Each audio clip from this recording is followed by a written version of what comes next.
Hi folks, thanks for coming. We'll be waiting a few more minutes for the virtual theater to fill up. So if you want to get your refreshments ready, get yourself a glass of wine, that might be a good time. We'll get started soon.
Hi again. We're still waiting for a few more stragglers to join us.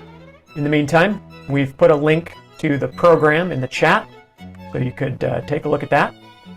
The show will start in the next minute or two.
Good evening. Thanks for coming to our Spring 2023 First Bite reading series. My name is David Harlan. I'm an instructor in the Department of Theater and the producer of this series. Before we begin, the Department of Theater would like to acknowledge that on UI's Moscow campus, we are standing on the traditional lands of the Nez Perce people. We thank them for their careful stewardship of this land since time immemorial. UI recognizes that it is our moral and academic responsibility to build relationships with the indigenous people to ensure the integrity of tribal voices. No matter where you're tuning in from today, you might take a moment to acknowledge on whose ancestral lands you may be standing. Now, on behalf of the department, I would like to take a moment to acknowledge the generous contribution from our exclusive season sponsor, Gritman Medical Center.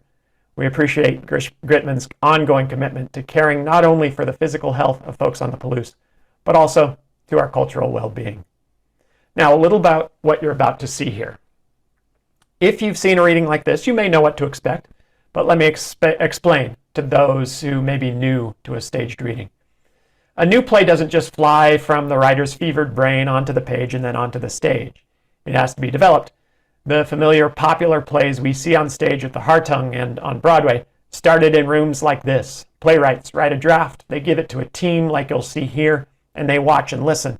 They revise, and then they may do this again, and maybe again. At some point, there will be a premiere production that identifies further needed changes. That might be repeated too. Ultimately, the play is finished and possibly published. We embrace this development process. It's our goal to help playwrights learn their process and ideally create some quality theatrical literature. But this process also enhances the educational experience of our student directors, designers, and actors. Yes, they get to learn about the play development process, but maybe more importantly, they get to experience the complicated relationship between script, performance, and audience. They get to help a playwright discover challenges and opportunities in the story that appear only in performance. And they get to see how the resulting changes to a script, even small ones, can enhance a script enormously. There is nothing quite like the experience of working on a new play to truly understand how theater functions. So we hope you enjoy hearing this new arrival to the stage as much as we have enjoyed helping to nurture it. This performance runs about 100 minutes with a 5-minute intermission. And now, The Spirits of Sylvia Beach by Jennifer Chaney.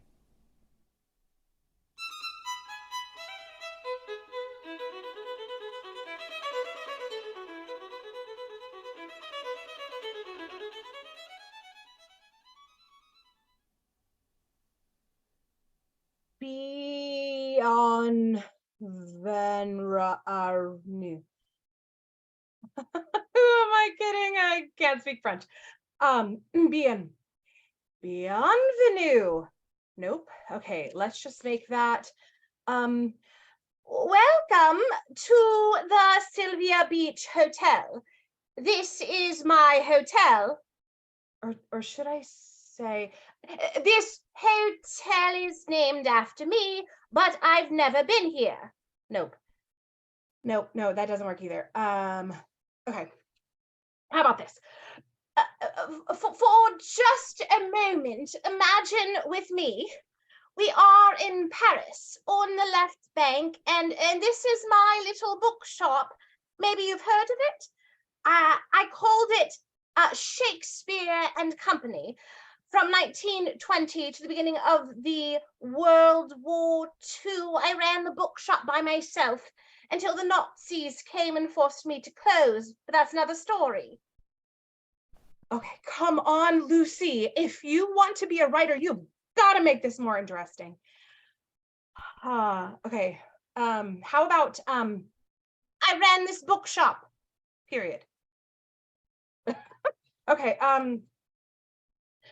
my dearest friend, Adrienne Mornier, she owned a bookshop too. Mine was English, but hers was French. Adrienne was my greatest love, and everyone knew we were companions. No one cared. It was Paris. Should I laugh there? Oh, how do I tell them who Sylvia Beach is without putting them to sleep? Oh, who do I think I am? Okay. Shakespeare and Company was the place to go in Paris and read.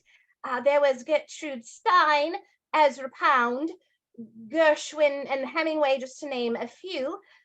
Perhaps you've heard of a little book called Ulysses. I was the only publisher to give James Joyce a chance, but I digress. In this hotel, there are 21 rooms named after 21 prolific writers. Wait a minute, where do I say who I am?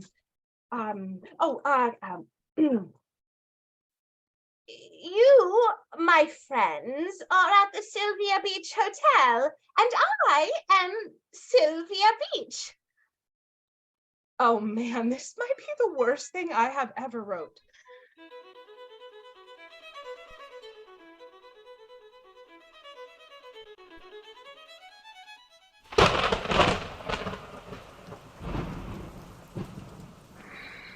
Is this not a curious state of affairs? This poor man, who has come to his death in such a way, he has been rendered stiff. But what is even more curious to me is, Agatha, is that not only 10 minutes ago this man was walking down the hall towards the dining room. And now he is dead? It does seem odd to me, since we are the only ones here. How could it be?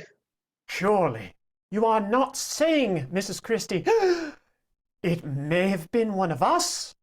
Oh, dear Lord, just say what you're going to say. You have come to the conclusion that it is one of us, and then we can all give our little alibis and move on to charades. Really, Gertrude, why must you be so rude? Look at this poor, lifeless soul. Oh dear, and so much life yet still to live. Can't you come up with something new, Miss Austen? And so much life yet still to live. I'd like to think a woman with your literary prowess could at least come up with some damn new line. What would you suggest, Miss Stein?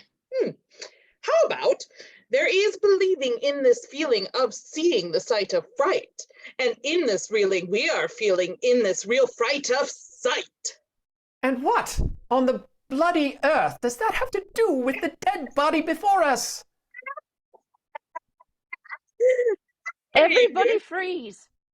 Everybody freeze! No one can leave this room until we get to the bottom of these peculiar circumstances. It appears we have a cold-blooded case of murder, and we must resolve the question, at whose hand did this man meet his demise? I hear someone coming. Assume your positions.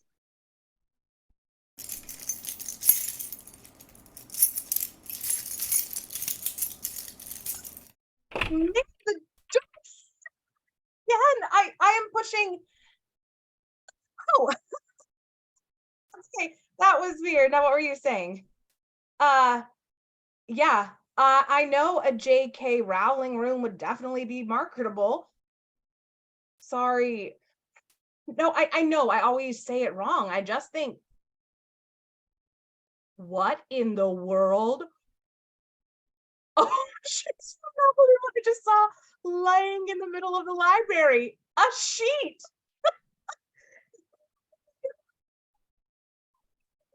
Those old nasty ones too. Oh, how bizarre is that? Oh God, Lorraine, you have such a dirty mind. Okay, yeah. Okay. Anyway, I think it would be sad to get rid of that room. I mean, the guests who stay in that room are, shall we say, a special breed. Oh, and can we talk about acting out the whole Sylvia Beach thing? I know it was my idea to write it, but out of that, I'm the one that's actually acting it out. I feel like such a poser. Okay. Okay, maybe I'll get better with time. Okay, see you on Tuesday, right? Wednesday? Staff meeting is always on Tuesday. Oh, I can't keep up with these changes. All right, I'll see you then. Au revoir. Okay, now what was I? Ah, yes. There you are, vacuum cleaner.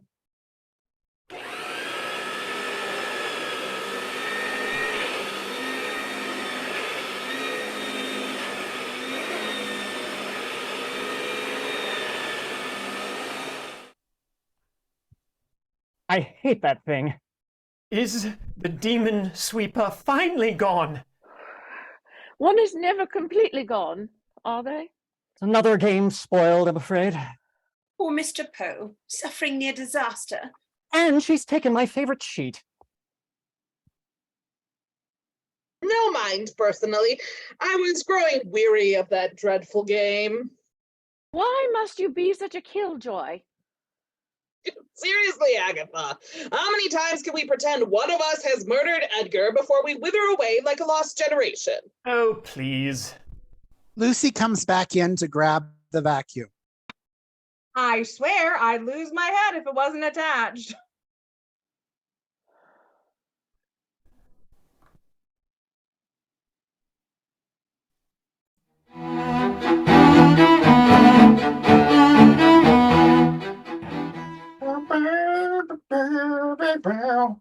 Come as you are, as you were, as I want. Hey, What? you want to drive? What? No, I know Nirvana makes you feel alive too, like as a friend, as a friend, as a No. friend. No. Do you No. want- I said, do you want to drive? There's a rest stop up here. Oh, Want to switch? no, switch. You got this, Sid. And besides, I gotta touch up my lipstick. Check out these colors. You got a choice of blackberry pie or purple unicorn snap. Nice. Yeah. Whichever one is cruelty free. I'm Yeah. actually surprised you're so into this disguise. Well, why wouldn't I be? My buddy offers me a free vacay. Crazy to say no. Well, you can thank my brother and Harper and Collins for footing the bill. Did I tell you the name of his new website? GothicsWelcomeHere.com. All I owe him is an exclusive write-up on the place. That's like a Mission Impossible, like secret squirrel stuff. Hey, where are we going again? Oh, the Sylvia Beach. It's the amazing old hotel I've always wanted to stay at. Huh. Every room's named after an author. Isn't that cool? Sure, you're the writer. Oh, here, you gotta see this. I got wigs. Here, this is yours. What do you think? Holy cow, Dylan. I don't think that's necessary, do you? Well, come on, we're gonna act gothic. You gotta look gothic. Next level. But I do appreciate your enthusiasm. Apparently, you're forgetting that I won the Halloween contest last year at the Mercury. Free drinks all night, remember? Oh, I remember. You still owe me the $100 I had to pay for the cleaning fee on the taxi. Go big or go home. You know, if we do this right, maybe your brother will give us more secret shopper gigs. I don't know. Go on free vacations all over the country. I've always wanted to go to Disney World. Yeah, well, we'll be lucky if we get a trip to Knott's Berry Farm. Oh, don't freak out. Uh-huh. But we're staying in the Edgar Allan Poe room. Oh, I'm not really sure who that is. But I'm down for whatever. Gee, Dylan is like the most classic Gothic style writer ever. So whatever you do, don't say out loud or you'll blow our cover. I'm telling you, if I screw up this writing job with my brother, I am doomed to sell pet insurance for the rest of my life. Got it? Yeah, got it, Sidney. But look, I made a vision board, and to be real clear, Disney World was on the top of it, so it's happening. By the way, what undercover names you want to use?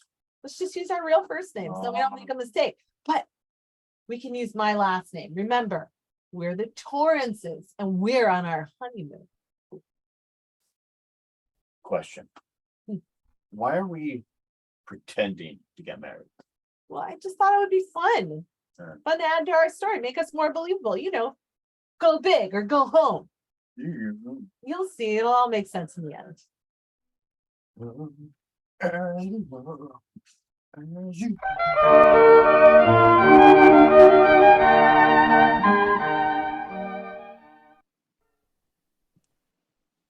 Did you not hear what Miss Lucy has said? It seems one of our rooms is on the chopping block. But whose head could it be? Must everything turn into a beheading with you? Sometimes I prefer poison, and of course, a quick jab with the occasional household item. Ah, right in the heart. Touch me, my darling. Once again, I find my morals corrupted by you, Mr. Poe. Hold up. Go back. Jane has pointed out a swell plot twist. That Lucy character has it out for one of us. It sounded to me as if Lucy was not convinced, and rather this Lorraine so-and-so was making the push to change the room. But it makes no sense. All the rooms in this hotel are unique to each writer, none of which can be compared to the next. Some guests are drawn to the classics like Mrs. Christie, the Queen of Crime, or bestsellers like Miss Austen and myself. Some even enjoy the novel rooms of Gertrude Stein or the poetic genius of Edgar Allan Poe. Oh, genius! Let me mark this day in the books. It's a sincere compliment from Virginia Woolf. Something for everyone, so to speak. Please, don't let it go to your head, Mr. Poe. The jury is still out on whether you have a pen or a pickaxe in your hand. This room change mystery does present a peculiar problem. After all, if one of our rooms were to be dashed, where on earth would the occupant go? I have lost so many women, it will be dreadfully sorrowful to see any of you go. I've come to know you as my dear friends, my faithful companions. We are chained together in this world of unfinished business by the beating of our hearts. No one here has a beating heart, Mr. Poe. Perhaps you might want to choose a different metaphor. Perhaps it is not one of us. I will remind you, Miss Austen, the 5 of us are the only spirits that reside here. It is entirely possible that perhaps it is one of those rooms without a resident. Poe begins to make shadow puppets on the wall of a bird flying and various animals with the reading lamp that is still lit. Jane joins in at one point with her own bird shadow. This is what I'm trying to say. The 5 of us are untouchable. I'm going to put my money on the room of that Dr. Seuss fellow. I think he's hiding something. Yes, that man's writing is all flibbity, jibbity, hunkety junkety. I concur. That particular room never seemed to match the caliber of the acclaimed authors who take up residence here.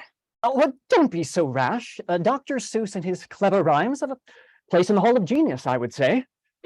Really? In what way? A fox in a box wearing socks? You call that poetry? There's the woman whose entire writing career comes down to a rose is a rose is a rose. Pretty cheeky of you to attack the poetic prowess of Theodore Geisel. I believe your reference to my sentence is natural to suppose that a rose is a rose is a rose is a rose. A perfectly good sentence as sentences go. My writing comes from years of fine-tuning, much like the strokes of a paintbrush, one might say. We are all artists of the written word, as Sylvia Beach herself has said. Oh dear, this entire topic is making me uncomfortable. I do like things to stay steadfast and reliable with only the occasional surprise. I agree. There is comfort in the routine of it all. Looking out the same windows toward the lighthouse to observe the pattern of the changing tides and the passing ships, never to see the same 2 waves rise and fall. Ah, the ocean. It's poetry in motion. Yes, I too quite like the morning observations of the sea, reminding me of my lovely Torquay and the English Riviera. Of course, though, one might guess what my favorite part of the day may be. Murder. Mystery, murder in the library, mystery in the hall, mystery in the Sylvia Beach Hotel. Solving mysteries is a lovely amusement for us all, wouldn't you say? Oh, absolutely. Honestly, one could not deny you that small enjoyment, Miss Christie. You, as the inquisitive detective, and Mr. Poe acting out such a variety of descriptions of death. Do you think you take after your mother or your father, Edgar? Oh, most certainly, my dear, dear mother, the Shakespearean actress. My father was a scoundrel, downright scoundrel. For me, I quite like to watch the dinner guests in the tables of content dining room, stumbling over their awkward little introductions and acting as if they have something of substance to say, one always trying to impress the other with their prowess of 2 truths and a lie. I quite enjoy the strolls around the attic at midnight. I find the stimulation of creaking the boards at just the right moment to be devilish beyond all measure. Yes, and even at the witching hour, there's the greatest of comfort in knowing we all have our place and our employment. All can stay the same as always. Nothing needs to change. Change is inevitable, and the way we change is never changing if we are to be invariable. And if we are honest with the inevitable, at some point one of us will not have a room of our own. I dare say an investigation is in order. Dear me, this will never do. I say, Mr. Poe, ladies, it's time we call an official meeting of the Benevolent Order of Sylvia Beach and get to the bottom of this. 1 p.m. tomorrow, we meet back here, as Shakespeare's line runs. The time is out of joint, oh cursed spite, that ever I was born to set it right.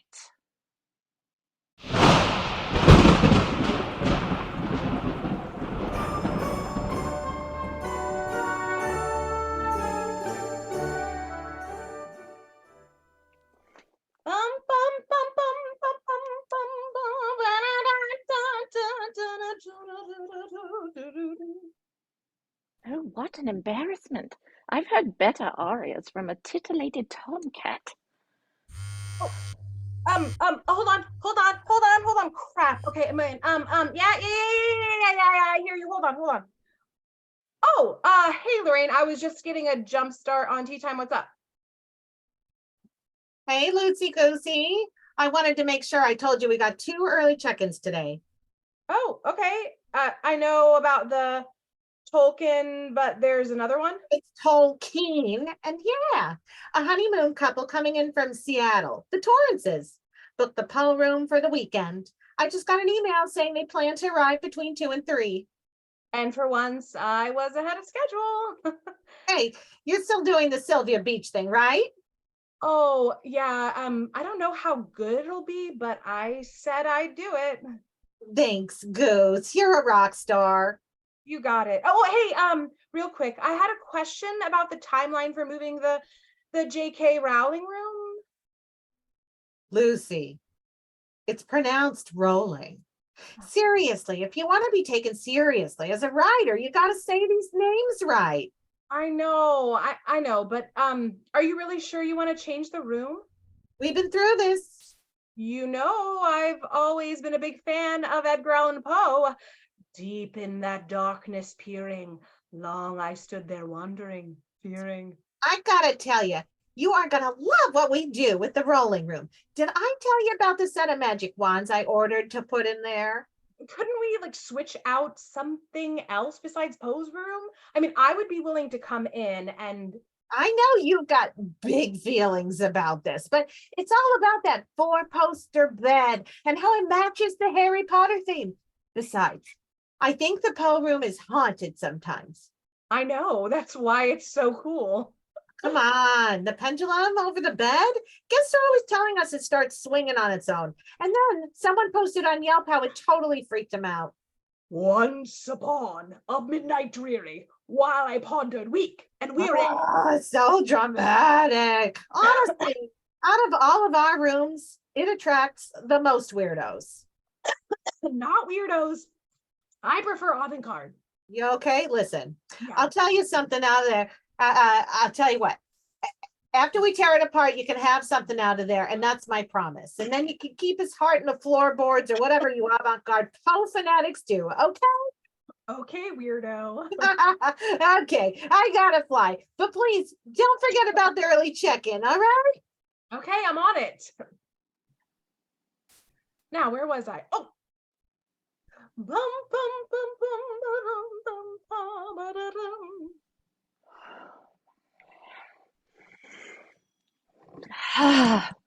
Well, this is an intriguing turn of the screw, is it not? Yeah. Yes, I'm here. I see you are still trying to master the art of crossing dimensions. One must have goals. Currently, mine is acquiring hyperspace energy to pierce through the simple lines of, yes, force, that sort of thing. Yes, well, you might consider removing the rocks from your pockets, Virginia. Harsh. Ah, Miss Austen. Present, as called. Do tell, my dear, how was the Jane Austen Society convention? Lovely indeed, as it is every year. Would you believe they are still discussing women's conflicting desires for dependence and independence? Exhausting. Tell me, what did the Janeites decide? Honestly, I can't say they came to any proper conclusion, but I did hear the society chair say that they have put it on the docket for another breakout session next year. Oh. Please go on. Oh, misconduct by the power. Typical. Oh, who could this be? Gertrude, is that you? Yes, it is me. It is I. It is me. Have I not been fooled? I know it's you, Mr. Poe. Besides, I can see right through your hands. At your service, my dear Lady Agatha. I've asked you to never call me that. If one must be formal, you may address me as Dame Agatha. Quite an accomplishment to be named Dame Commander of the Order of the British Empire, I would say. Dame Agatha Mary Clarissa Christie, Lady Malawan, in fact. I saw that. Your complete forgiveness, DBE. And where is our secretary, Miss Stein?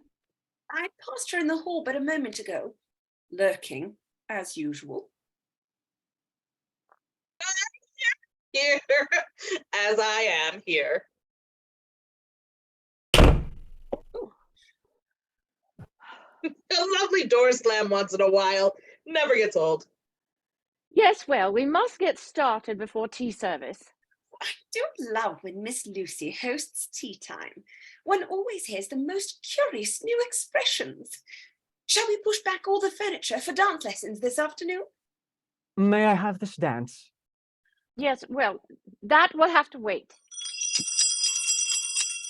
I have called this meeting of the benevolent spirits of Sylvia Beach to order to discuss the recent mystery of the room change. Secretary Stein, do you have the minutes from the previous meeting? Would you two please join us? Got it all up here in the old noggin. I do believe the last time we met was to discuss the increased amount of chattiness after hours. Unfortunately, we will have to go over that again. Oh, the funny business with Mr. Poe's missing stuffed heart pillow, which since then has mysteriously turned up in Lady Jane's bedchamber. Very mysteriously, in fact. Gertrude, I do have an inquiry to discuss. Did you hurt yourself again? I said inquiry, not injury. How long do we have to sign up for our benefits? Splendid question. The open enrollment period for a single apparitions runs until the end of the month, closing at twilight. Oh, and I double-checked. You are pre-approved for 6 mental health visits. Oh, isn't that good news, Eddie? Whatever are you insinuating? But please don't wait until the last minute. There have been glitches in the system, and you don't want to lose out on the reincarnation option. Reincarnation option? Oh, that is such a silly notion. You really think so, Miss Christie? Merely a tease to get you to sign up early. I can't think of a single soul who has actually been eligible. Have you? Oh, my best friend and dear acquaintance, Mr. Thomas Quinby. He was the best barkeeper in Baltimore. Always proclaimed he wished to be reincarnated as a black bear, due to the extraordinary fact the bear is at the top of the food chain. Do tell, Mr. Poe. Don't encourage him. Uncanny and unfortunate, Frederick met his fate but at a young age. A tragic accident in which his spirited horse reared back, causing the cart he was on driving to topple over. The man's skull was crushed between the mud-caked road and a massive beer barrel. Dead, his brains bashed in on the spot. My! What unsightly misfortune. Then what happened? Well, yes, about 5 years passed, and as I was strolling home late one evening on that same wretched piece of road, the night sky began bending shadows of the shaken trees, playing tricks on my mind, perhaps. Deep from darkness he emerged, a massive black bear, lumbering right across my path. Did not see that coming. We did nothing but stare at one another for a full minute, it seemed, his two eyes shining at me like black obsidian glass. I pondered the thought. Could this be the wraith of my dearly departed Frederick? An uncanny resemblance he was. And then, as quickly as I came upon him, the bear lumbered away into the cloak of the abyss. Really, Miss?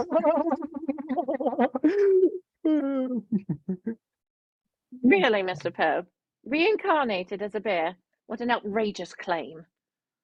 You have captivated me once again, Edgar. Come to think of it, I'd rather be reincarnated as a cat myself, spending my days perched upon my mistress's shoulder.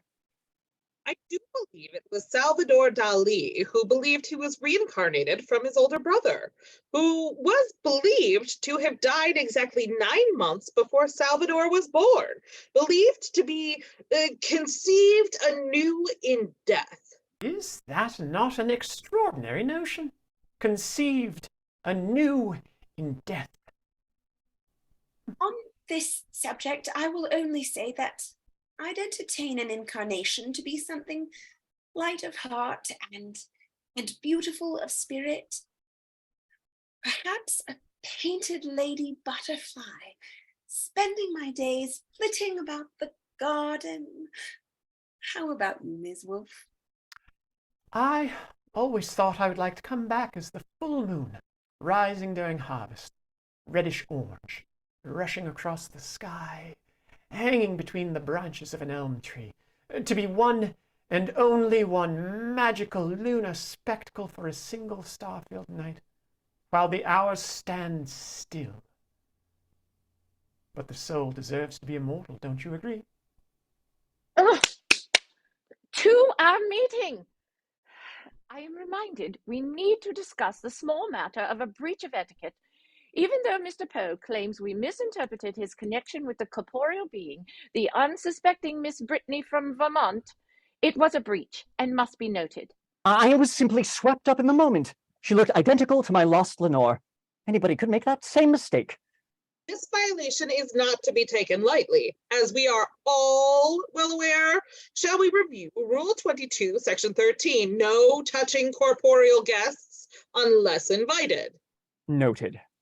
What does that even mean? Corporeal? Jane, dear Jane, I'm referring to the physical body. I'm aware that for you it has been many years since you have inhabited that of a human nature. I would like to report that I think times have evolved. In most circles, the boundary between physical and virtual is becoming blurred. A new age of acceptance is on the horizon. The distinction here is still focused on that which is inhabited by mortal human beings. For example, Miss Lucy is corporeal. Mr. Poe is revenant. So, no touching corporeals. I thank you for the clarification. To our agenda, let's not forget to circle back to the vocal contact issue, Rule 7-2, Section 13. Now, don't misunderstand. I'm in complete support of new creative endeavors. A little light, hoo, there. Yeah.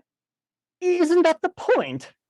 I've heard someone reciting poetry during the daylight hours, and it is bad poetry, I might add. Why do you keep looking at me?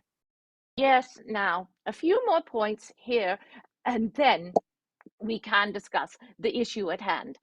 Thermostats are off limits. Someone keeps turning them down to 62 degrees. Please stop. Not me. I cannot turn diddly squat. God knows I've tried. As indicated in the bylaws, we need to remember our manners with the guests. Part 1, Section 13. I've received a memo straight from the Board of Trustees. I'll have to institute a curfew if you don't stop. What on earth was that? Now, is there any new business? Oh, I do have a ranking to share. Another? Another grueling 4-hour dimensional training last week. I am now at level 9 in the hyper realm, and we have begun dabbling in quantum superposition. I am afraid I do not. Oh, look, I'll be happy to explain, my darling. It is simply mind over matter, also known as telekinesis. That is the process of putting objects into motion without physical means. See how easy that is? Next, I'll be able to make a momentary appearance, but I'm not quite there yet. That would take some striking interference in the force field. For example, if I were focused enough to pierce through the ether. Momentarily, of course. Thank you for mansplaining that to us all, Edgar. Heard that new phrase at the tea hour but a fortnight ago. You were notably missed at the last training, Virginia, and I heard mention you were up for renewal. I've done it all before, and honestly, I'm at the point where I don't give a rap whether I can move a blessed teacup or not. Oh, I do miss a lovely cup of tea. Don't you, Miss Woolf? What is the point? You can't actually drink it? So true. I tried to sip a cup of tea once and it went right through me as if I was a poodle with a puddle and a piddle, which has resulted in a puddle. It's amazing what you all find amusing. Now, we really must get... I did note that brick walls are still yet a challenge for you, Miss Woolf. I wonder if we were of the male persuasion, if we would be given more opportunities and at a higher dimensional level. It's nice to at least have control over one station. Most certainly. You could count on it, Miss Austen. I have no desire to lend my soul or my time to the ancient, creaking patriarchy in some stuffy old attic, so that I might be able to aimlessly move teacups or pendulums. They visit, but if given the chance, I will always stay here adrift with you, ladies, amongst my lovely angels and my constant literary companions. Please, people, can we return to the issue at hand? Really, Agatha, it's not like we, being what we are, have anywhere we have to be. Bloody Christchurch, you are a maddening lot. Damn it, don't you see? One of us is getting the boot in the back end, kaput, you're out, lock, stock, and barrel. Gracious, gracious, Mrs. Christie, such harsh words. And so unnecessary. I dare say. She's right. This is pressing. Any idea who it might be? Aggie? That is a mystery yet to be revealed. Since you raised the topic of a mystery, there was a mention of bringing in a Rowling room. I have no clue as to this Rowling, so-and-so, rolling. Rolling. Rolling. Rolling, not Rolling. rowling. A village by that name in the south of not Wales of rolling. England. Rolling. Rolling. Rolling. Rolling? Americans, when will you learn to speak properly? So Roland, does that have the... Rolling.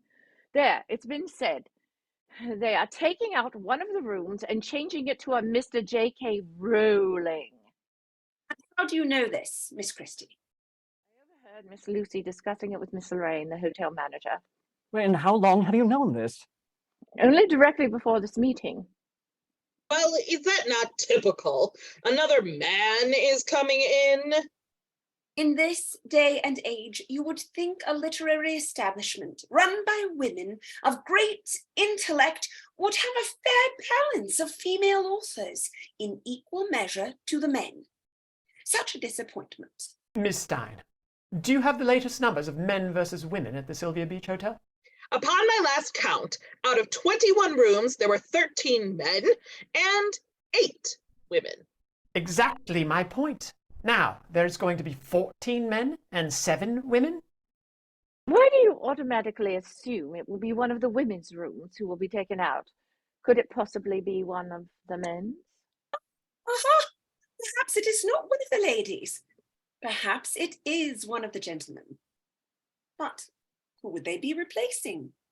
My bet is on the Hemingway room. Not possible. Hemingway was too good of a friend to Sylvia Beach. As a matter of fact, I do think it might be that muckraker, Lincoln Steffens. Nothing but trouble. I am in confidence the Steffens room is our primary suspect.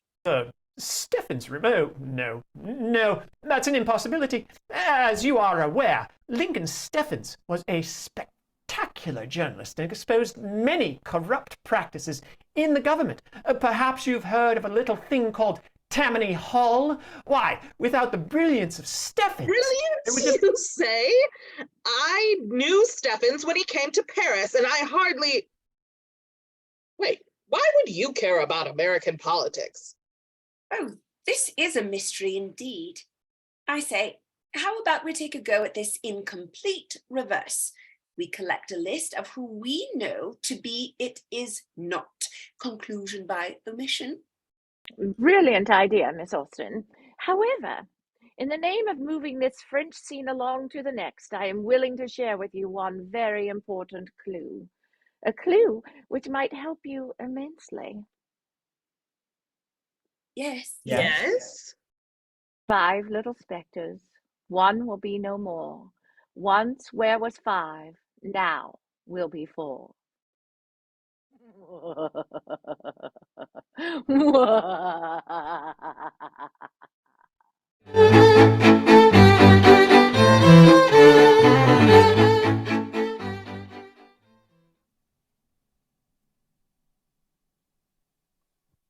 Poe is looking at an open dictionary on a stand. He is attempting to turn the pages. 62 degrees? What? Poe finally turns several pages and is silently triumphant. Lucy thinks she sees something out of the corner of her eye and crosses to the dictionary. She turns the dictionary back to the page with the ribbon. Poe is deflated. Okay, imposter, inspiration, inspire, in spirit. To infuse life or spirit into animate, as by evaporation. That's cool.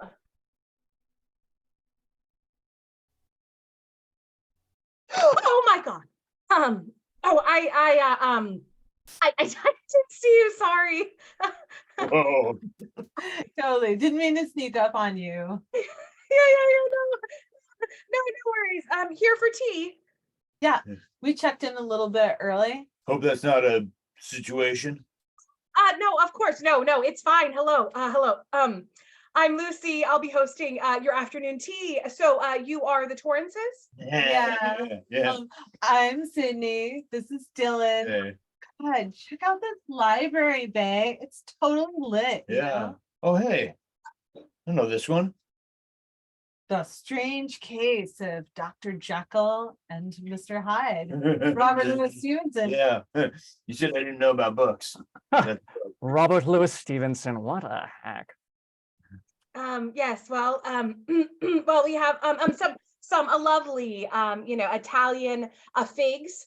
They're made in-house by my very own Chef Lorraine. They are filled with dried fruits and just a hint of citrus.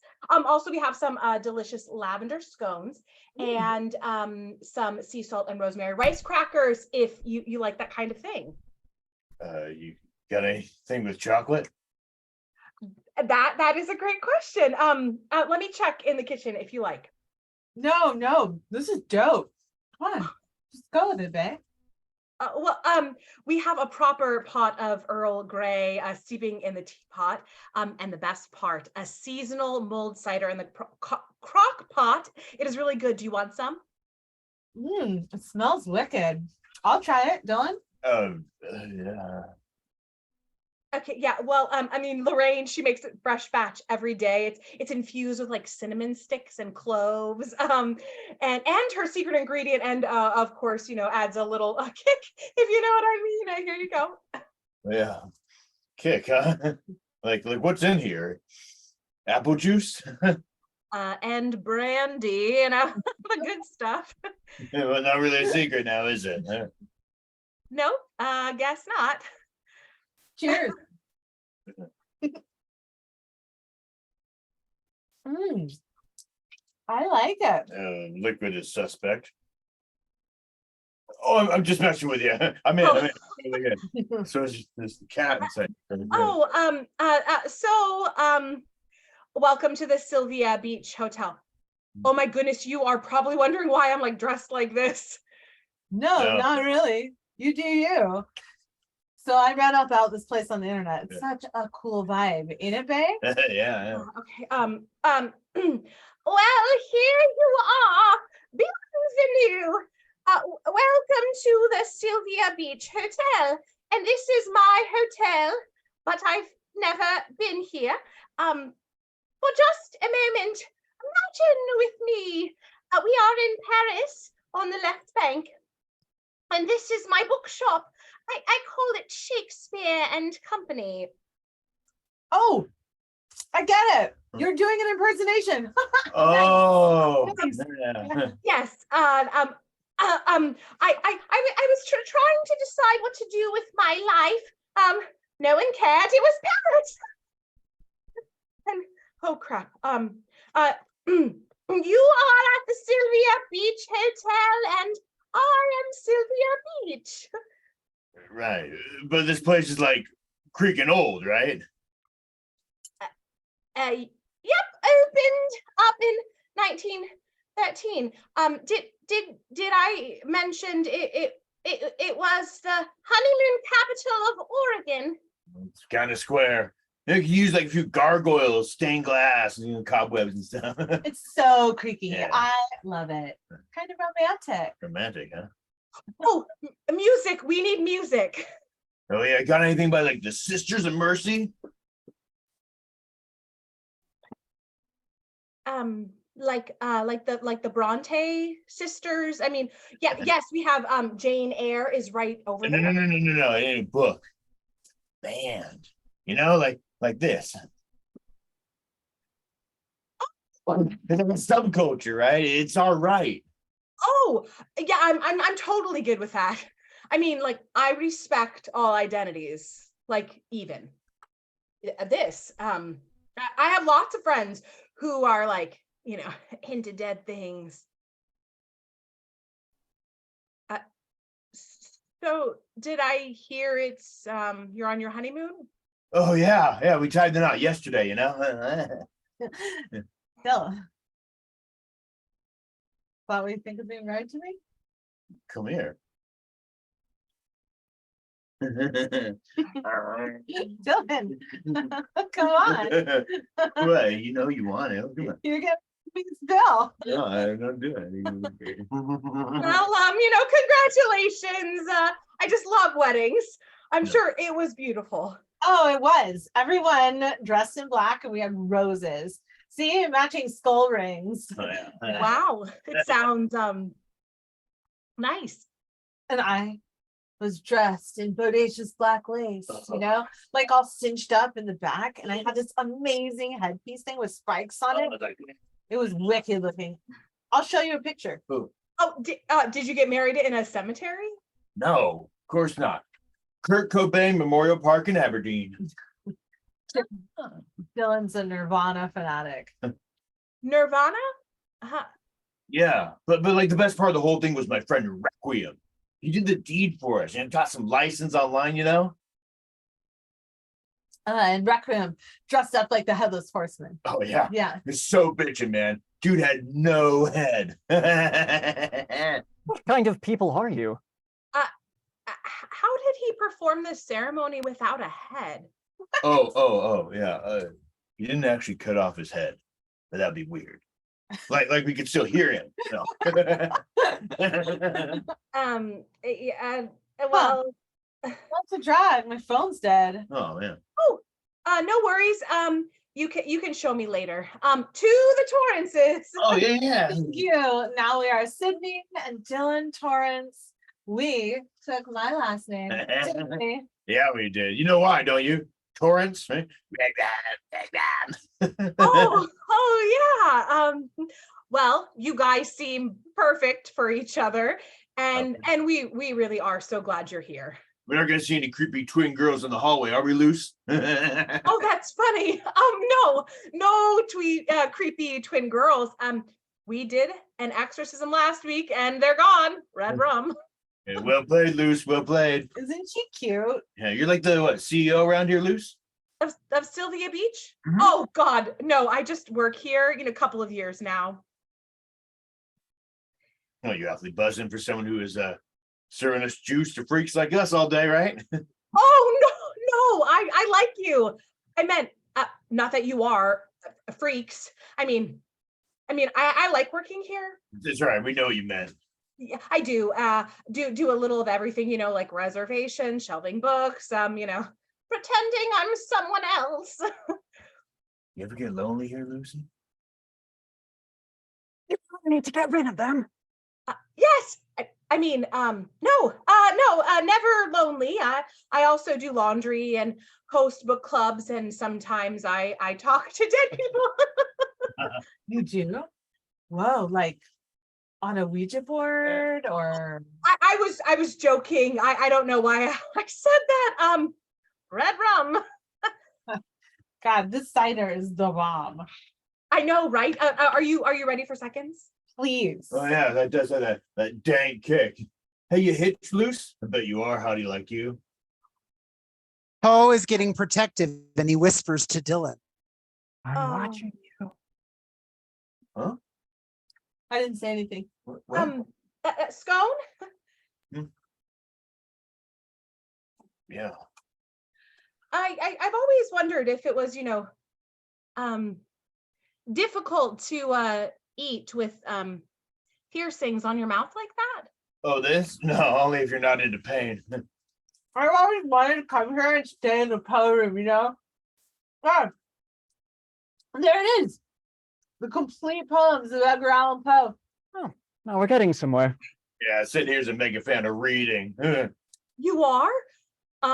So am I. Actually, I'm a fan of writing too.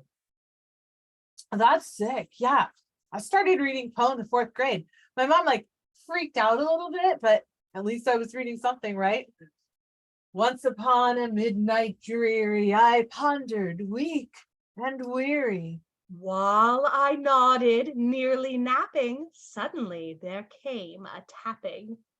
As of someone gently rapping at my chamber door. Whoa. Oh. We're gonna get You guys are freaks. Hey, what's the Wi-Fi password here, Lucifer? They don't have Wi-Fi. I told you that. What? No way. That's not possible. How are we gonna do Netflix and chill and stuff? For a little more of this, and it won't matter. Woo woo. Yeah, sorry about the Wi-Fi. No TV either. Whoa, what? You're yanking my chain, right? Afraid not. Some people find they really like the quiet, just unplug for 24 hours. And look, we have a great collection of games and puzzles. You're welcome to take one to your room. Boggle anyone? Look, okay. Well, what I want to know is, how you gonna drown out all that honeymoon noise we're gonna make, huh? Oh my God, Dylan, you've totally been embarrassing her. What? No, that's fine. Poe is getting worked up and whispers to Dylan. Do not vex me. Good question. This place is haunted, right? No. It's not? I read online that it was.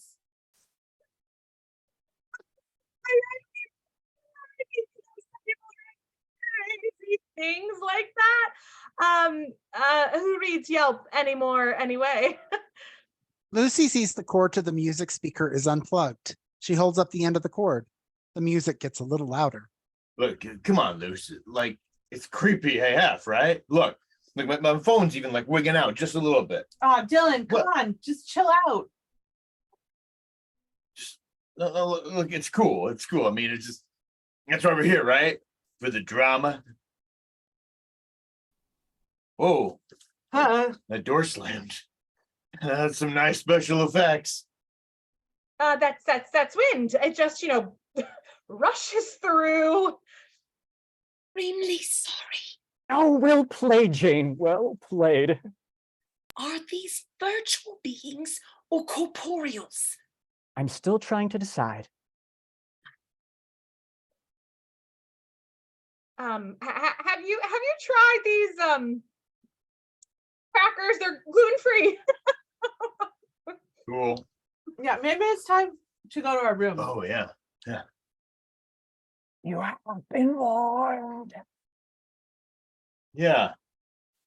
Yeah, I'm out. Let's go. Thanks again. I guess we'll see you later. Oh, sure. Breakfast is between 8 and 10 in the morning. Enjoy the room and have a nice night. Yeah. Lucy tries to turn off the music. What is going on? Turn off.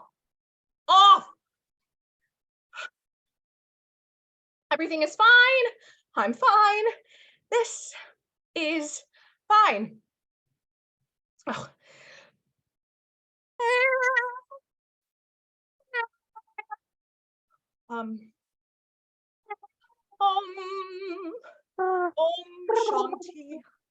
Shanti. Now, my dear Eddie, sincerely, you know this is an affront and a violation of Rule 4, Section 13, intentional interference. And in control. I have done this before and I can do it again. This too shall pass. I am strong. Edgar. I trust myself. Edgar, are you listening to me? You have obviously frightened those invidious mortals out of their wits, and now are poor and suspecting dear Miss Lucy. As your steadfast counterpart and the only sensible voice of reason, I implore you to cease this peculiarity at once. Stop this, Edgar. Stop it, I say. Trying to stop Poe, Jane trips on the beanbag chair and falls, snapping Poe out of his vexed state and causing a set of books to fall. He helps Jane up. Oh no, my heavens, pet, I don't know whatever came over me. It's as if my original soul seemed at once to take flight from my spirit in some unexplained, intoxicating spell. I'd advise you to steer clear of the potion in that cup. Okay. Hey, Lorraine. When are you thinking of changing out that room? Yeah, I'd say the sooner the better. You're right. Poe has got to go. Lord help my poor soul.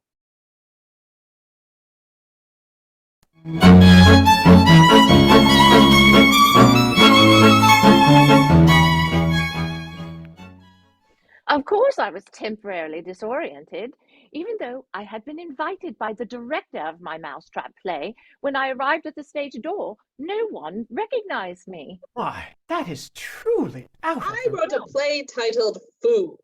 I believe my favorite character was the asparagus, or was it the artichoke? No matter, they are both better buttered. And Plays are so much easier to write.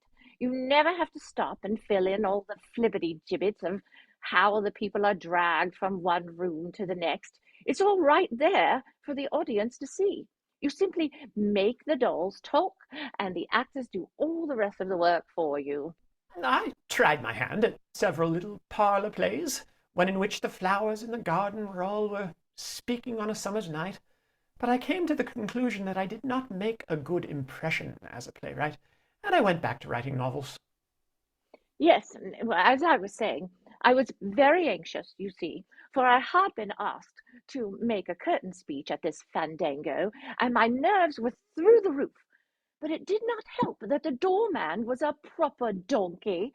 The man tells me, "I'm sorry, madam, but we won't be opening the doors for another 30 minutes. And here it was, the 10th year anniversary of my masterpiece.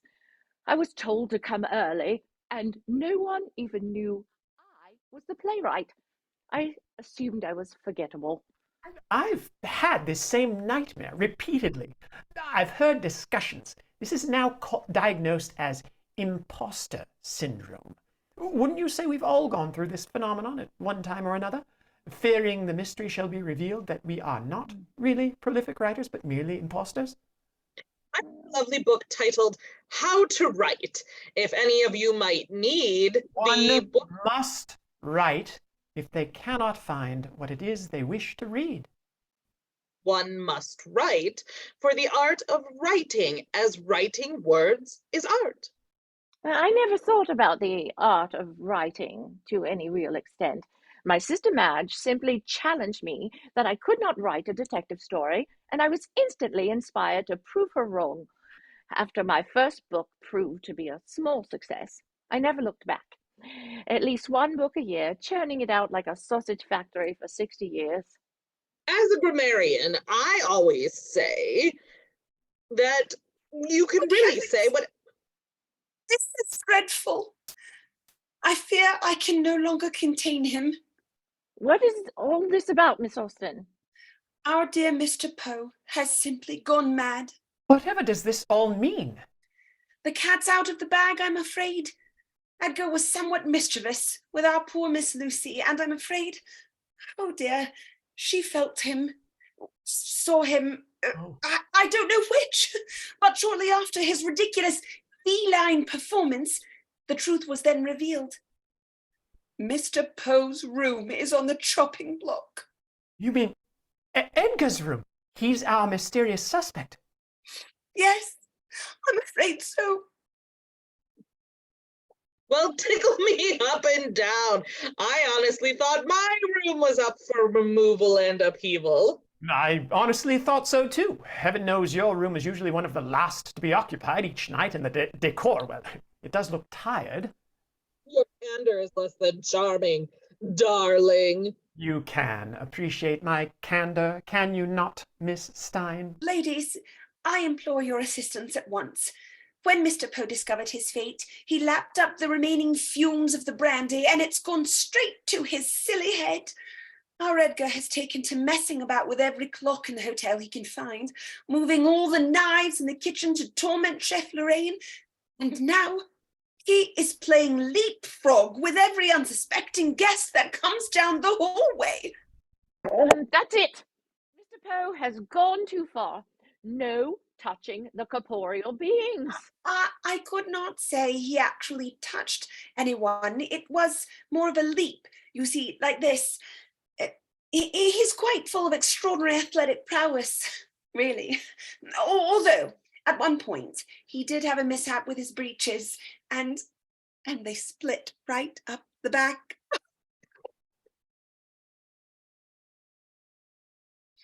Damn it, level 9. Is that you? Hello? What is that? Oh, it smells like my brother's feet. Gertrude, be still. Hello, are you here? Hello? Oh my God, you are here, aren't you? Okay, now I smell talcum powder. Yeah, it's me. What do you want from me? A puzzle? This is a puzzle, all right. Who are you? I demand to know right now. It's me, Sidney. Oh, good morning. You got me again. Dude, you are majorly uptight. Holy moly, I thought you were. Never mind. A ghost? No. I told you people say the craziest things online. Well, maybe there's something to that. That's why Dylan took off. Wait, aren't you on your honeymoon? We are. Remember the Headless Horseman got an efficiency license online? At least I think it's legal. Either way, I went down to the car to get my book to read. When I came back, he claimed all these weird things went down in the room. Yeah, like what? Like the pendulum over the bed started swinging, and then Dylan claimed something was jumping on the bed. He swears he heard a cat. Then the stuffed raven fell over all by itself. He said it hopped. I think it was the wind, but Dylan freaked out, packed up his stuff, and went down the street to the Super 8. He promised he's going to come back and pick me up tomorrow. told you, Eddie's turned into a complete bird brain. He's going to get us all kicked out. Yes. Something must be done at once. I say this is the most fun any of us have had since the. Did you hear that? I heard something or someone, didn't you? Would you think I was completely Looney Tunes if I told you that I think we are not alone? No, I was going to ask you the same thing. Okay, Sidney, I am not supposed to talk about this with anyone, especially since you're a fan of Edgar Allan Poe, but they are planning to change the Poe room to another author. Really? To what? J.K. Rowling. A Harry Potter room? That's so unimaginative. I know, right? Okay, promise you won't tell. You have my word. But if it's haunted, maybe Poe's spirit needs to be ushered out gracefully, like by an expert. Do you know any experts, like from your kind, perhaps? Whoa, what's that supposed to mean? Don't answer that. Look, I know I've got internet in the office. Maybe it's time to look up a medium or Google how to do a seance. You're willing to do this with me? Well, yeah, I live for this stuff. Okay, let's go then. Poe comes stumbling in. He falls to the ground. Jane runs to him. She checks his pulse. See, Eddie, I'm heartbroken. How could it be? He's dead. Yes, dear, we all are. It's our thing. But don't you see? If they bring an authentic medium in here, they're going to discover us all. And we can't be exposed, can we? If we are, then they will do whatever hocus-pocus mumbo-jumbo that they do to root us out.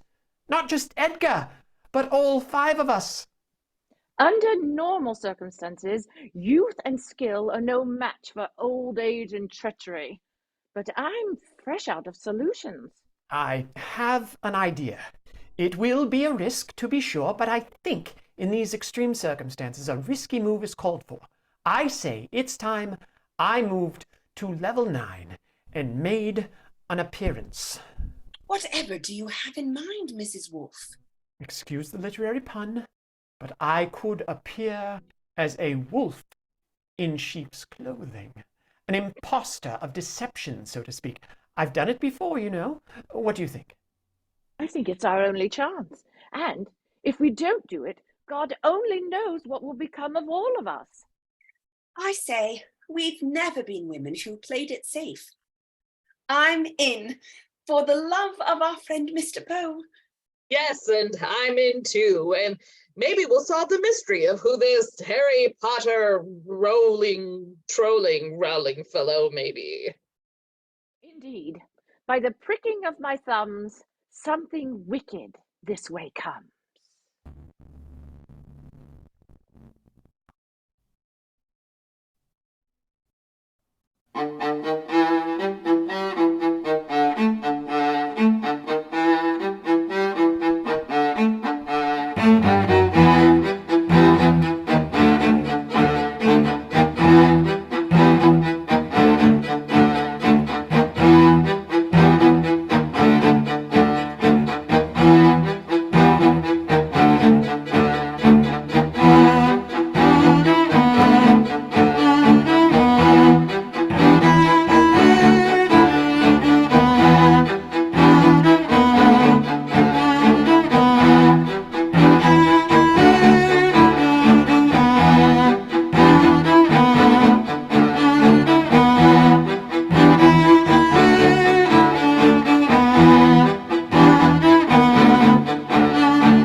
Oh my God. Look at you. You're soaked, dude. Oh no, no big deal. Isn't this how all good mysteries start? And look, I got supplies. Oh, fantastic. Shall we do this? I guess so. So I'm a bit nervous though. Oh, this is gonna be wicked. Do you think we're going to talk to the spirit of Edgar Allan Poe? I hope so. Okay, what do we do first? Let me look at the wiki printout. How to hold a seance. Number 1. Gather together in a quiet room and invite other people who believe in the spirit world. Do you believe, Lucy? Yes, I think I do anyway. Do you? Look at me. Do I look like someone who believes? Okay. Do you have a point there? Okay, number 2. Prepare the questions for the spirit to answer. Okay, what are we going to ask him? I was thinking we could ask him something easy, like, how did he die? Yes, that's still a mystery. Okay, awesome. What's next? Okay, next it says we set up an area with all the ritual supplies. Oh, okay, check. Okay, I've got lots of candles with new batteries. Batteries? Yeah, there's a rule like no open flames in the room. Okay, we make it work. And a bell, okay, from the front desk, rock salt from the kitchen, the Scrabble game from the library, although I'm not really sure what you need all this for. Oh, we just need the Scrabble letters. Here, dump them on the floor. Did you happen to get any sage? Okay, right here. I snagged some from Chef Lorraine's spice rack. Are you kidding me? Sorry, it's my first time, you know? All good. It's all good. How about the wine glass? Did you bring one? I have a teacup. Huh. It says to use a wine glass, but I'm sure the teacup will be fine. You turn it upside down and you use it like a pointer to read the letters. What else does it say we need? It says that you need to like turn off your cell phones and then make sure that there are no interruptions. Okay, well, my phone stopped working anyway. Yeah, and mine it's off. I'm gonna go to the bathroom though. What? Are you afraid you're gonna be scared? You might pee in your pants? I might. Well, you better go then. Okay, be right back. Question. Hey, Edgar. No. What's gonna be my signal to come out? I told you, I'll ring the bell, but whatever you do, don't let her see you. Got it. Bell. Wait, you're gonna ring it once or twice? Maybe twice. Okay, just whenever I ring the bell. Got it. Wait, do I need to know when to spray the smelly stuff? I'll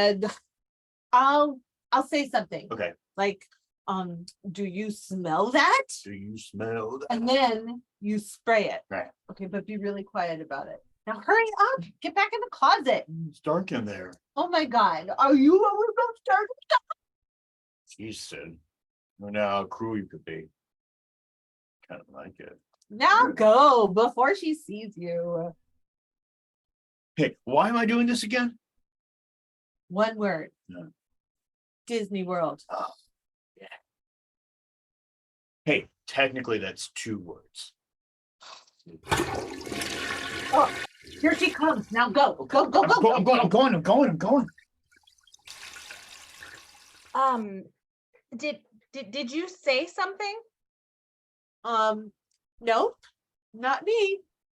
I could have sworn I heard your voice. Nope. A, B, C, D. Where's the E? Oh, here it is. I talk to myself all the time, you know, like sometimes I'm figuring out what my characters are saying to each other.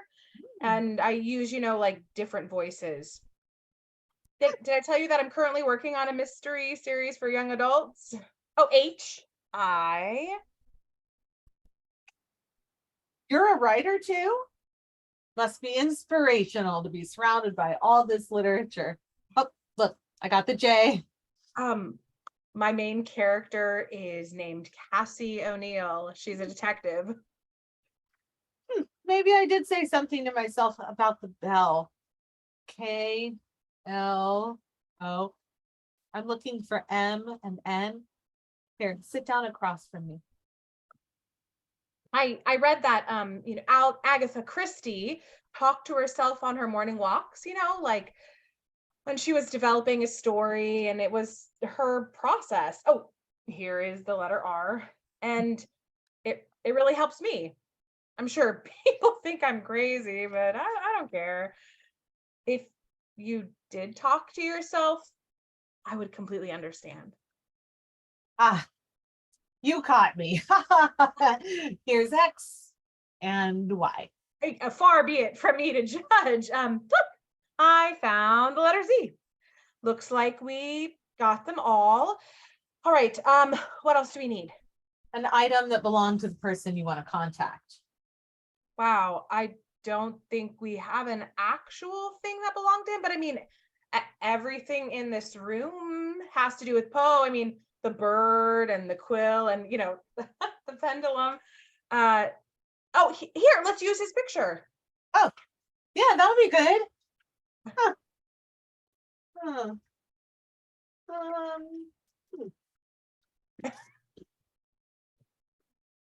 Okay, here, we'll turn the teacup over. Might as well sprinkle sage in there too. Okay. Bless you. Okay. I'm not gonna lie. I'm a little nervous. Come on, Luz. You don't strike me as someone who's afraid of anything. Besides, the spirits will know if you're scared of them and don't want that. Okay, you ready? Ready as I'll ever be. Just for luck. Take a pinch of salt, throw it over your shoulder. Oh yeah. Okay, here. Left or right? Your left shoulder. Oh, I'm Throwing screwed. salt over your right shoulder will bring you bad luck. I'm screwed. It's probably an either or situation. Okay, hit the lights. Okay. Perfect. Now, take my hands. Do we say like a cleansing prayer or something? Sure, we can do that. First, close your eyes and take some deep breaths. That will raise us to the alpha state. Okay.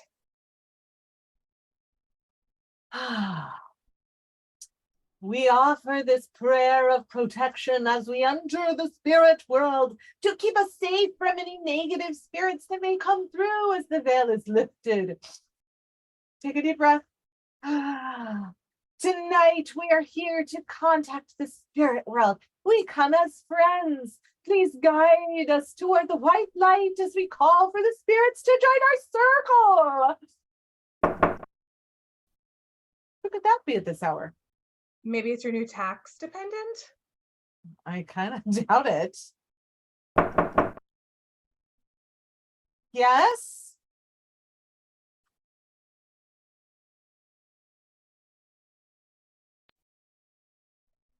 Hello.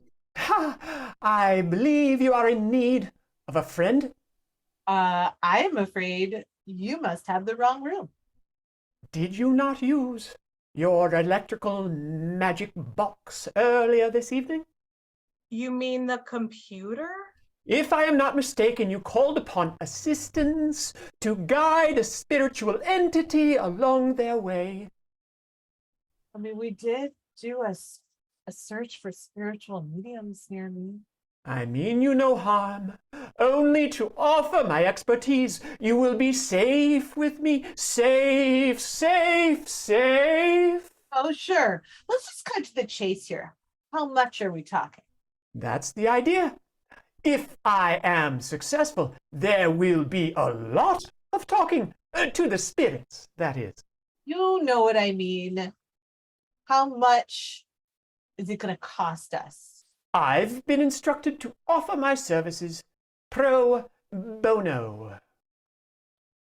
What did you say your name was? My name. Yeah, your name. Ah, Lennox. Georgette Lennox. I speak for those who can no longer speak for themselves. Sure how you got here, Georgette Lennox. But if you'd like to join us, go for it. Oh, isn't this quaint? I see you are prepared to make a connection. We were doing, DIY. Kind of like a dial-up for ghosts. Shall we prepare to lift the curtain then? We must all hold hands. Damn, you got some cold hands, dude. Right? Close your eyes. Now focus with me. Mwah.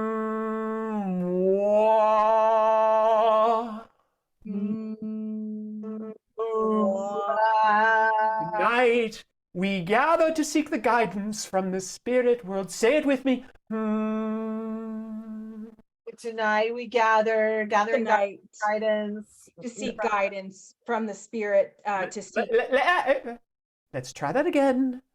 Okay. Tonight, we gather to seek guidance from the spirit world. More, safe from evil, safe, safe, safe. Do we need to ring the bell? No, not yet. I don't think. We welcome any good spirits who are near us to join our circle.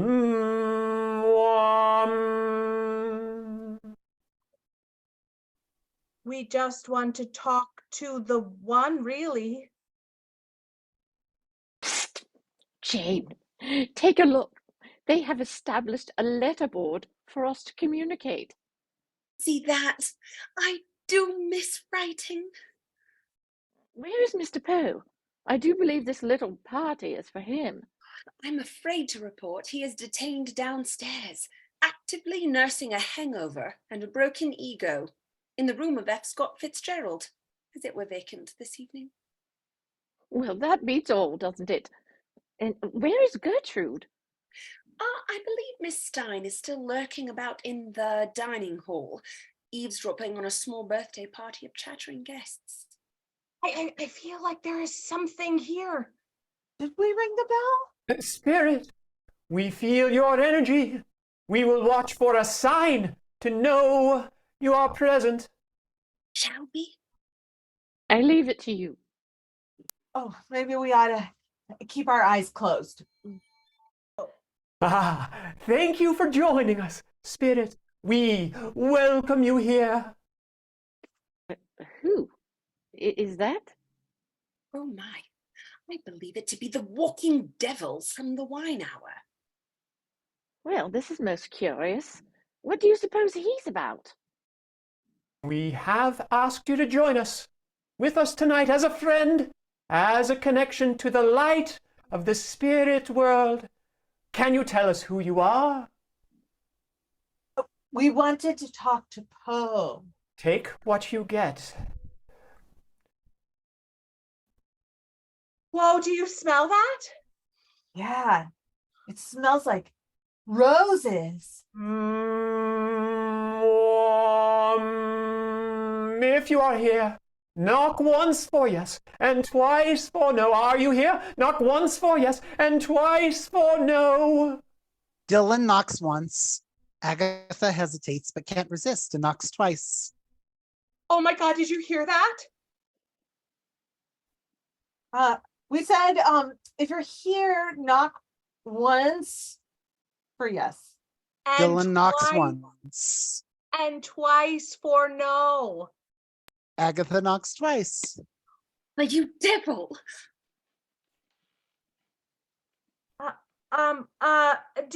Do you think like there's more than one?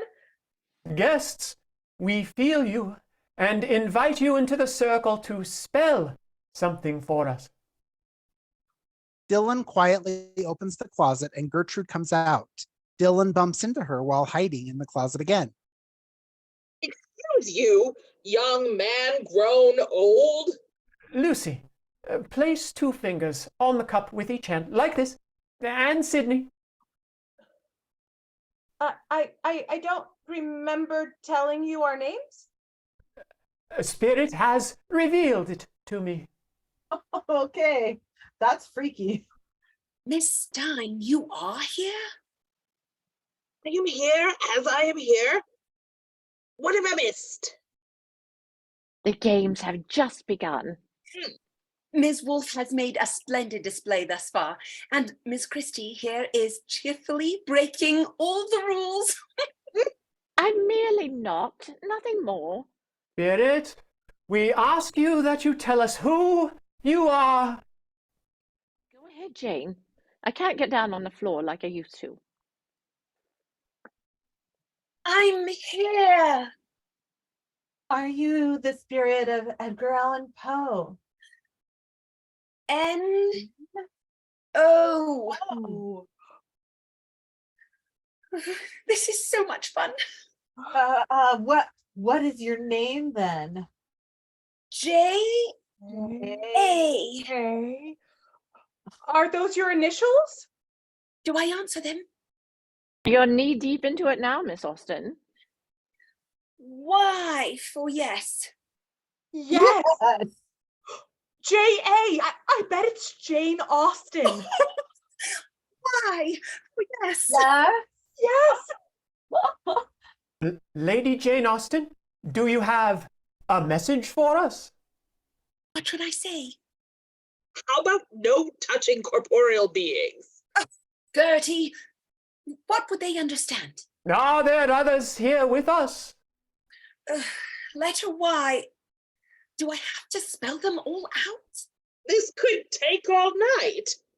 Spirit, I'm feeling the presence of other authors. Perhaps it is Gertrude Stein and Agatha Christie and even the brilliant Virginia Woolf, perhaps? Why? Yes. Agatha Christie and Gertrude Stein. Oh, those rooms always feel like they're occupied. Even the brilliant Virginia Woolf? Ask us about our unfinished business. Are you referring to the mortal world plane or referring to after our death? Spirit, are you trapped here because you have unfinished business in the mortal world?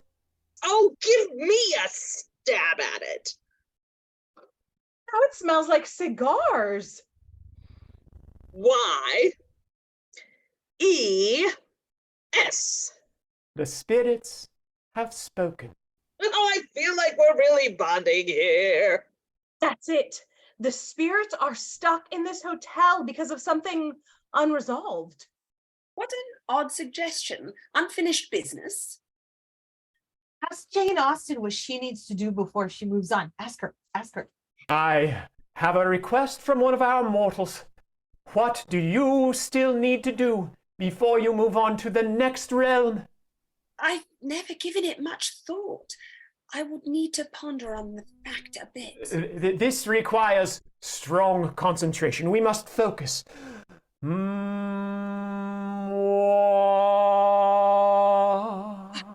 Perhaps to finish my book, Sanditon. I never was able to write the conclusion. Many did try, to be sure. I believe there are several versions on the market. I don't know whether to be flattered or offended. Taking license without license ought to be thought criminal. If I were to think of all the piles of money earned on artwork without license, artists never reaping the benefits of their work, that may be my unfinished business. To haunt the bloody art thieves who have stolen gold directly from the mouths of artists' teeth. Do you hear women's voices? Come now, if you had to write the last scene of your own story, how would that read? Must I spell it out for you? L O O V V E. A perfect sentence. as sentences go. Perhaps to fall truly in love with a man who respects that writing is my first love. That might be the thing, to be the protagonist of my own romance novel. But you have fallen in love, have you not? Surely you jest, Agatha. Spirits, are you still with us? My fingers are going numb here. Even a brute like me can see the love that you two hold for each other. Truly, is it so obvious? Jane, my dear, it is obvious to us all. Mr. Poe is your proverbial knight in shining armor, and you are his beloved fair princess. I heed you to pay little attention to all that fairy book nonsense and insensibility. True love can exist in many forms. Oh, that's it. That's it. I can't do it anymore, Sidney. Something is in that closet with me. Here's A. Did you get in there? Hey, I've been stuck in there with this weirdo long enough. I do love when folks come out of the closet. Hold on, I smell something rank. It says Lennox, and then Georgette in small letters right here on this teacup. Where did you say you come from again? I live here in town, in Newport. And where in town in Newport? The Sylvia Beach Hotel. And which room do you reside in? In the best kept secret room of the most inquisitive author in the entire hotel. The Lincoln Steffens room, of course. Lincoln Steffens? Aha! Okay, so we come to a most interesting aspect of the evening's events. From the moment you arrived on this dark and stormy night, I suspected a fake, a fraud, a sham. I really should be going. Yeah, that's true, Sidney. I think it's time we head out. Oh, Wait! Okay, no one will be leaving until you have heard what I have to say. Finally, here's the real dope. And not a minute too soon. All of you, the seen and the unseen, are here with ulterior motives. what? Yes. No. Let me begin Come on. with a certain sheet found in the library. Every day it's the same. I began to suspect that perhaps it was Lorraine testing my housekeeping proficiency, but it always reappeared, even when Lorraine was away on her annual writers' conference. And no matter how many times I washed it, it always smelled of bird droppings and wet dirt. Well, what can one do? Merely a side effect of phosphorescence, a residue of spontaneous emissions of electromagnetic radiation. I began to think I was going mad. But then I found it in the room of Edgar Allan Poe. Between the sheet and the repeated stories by the guests who stayed there, I was sure of one thing. Mr. Poe was haunting this room. My suspicions were confirmed when he appeared to me as an apparition at tea time earlier this afternoon. Does this mean I get back my favorite Wooby sheet? Good question. Why would Mr. Poe stay here? Like, dude, it's pretty boring. Only boring if you're into unicorn snot, lipstick, and bad plastic wigs instead of books. Much like your Sidney, Mr. Poe has secret feelings of admiration. He came here to seek out Miss Jane Austen, who took up spiritual residence here when the hotel began hosting the Jane Austen Society every year in the spring. It turns out Mr. Poe's mortal life, he was a huge fan of Jane Austen's literary musings. I concluded that Mr. Poe and Miss Austen were spending quite a bit of time together when I continually found his heart pillow in her room 2 floors down. As we've already concluded, my feelings of affection are returned. Yes, my angel, the truth is out. Wait, are you trying to say that like Sidney might have been in love with me? Exactly. Lucy, I'm surprised at you. Why would you even think that? Sidney Torrance, I have seen the way you behave with this character, Dylan, the way you come alive in his presence, the way you practically finish each other's sentences. Dylan and Sidney Torrance, if those are your real names. Yeah, it's Dylan. Well, Dylan Moneypenny. But I'd be happy to take the Torrance name if they'd like. What are you saying, Dill? Isn't it obvious? I totally into you, Sid. You are? Yeah, I mean, why else would I come along in this, Scooby-Doo adventure?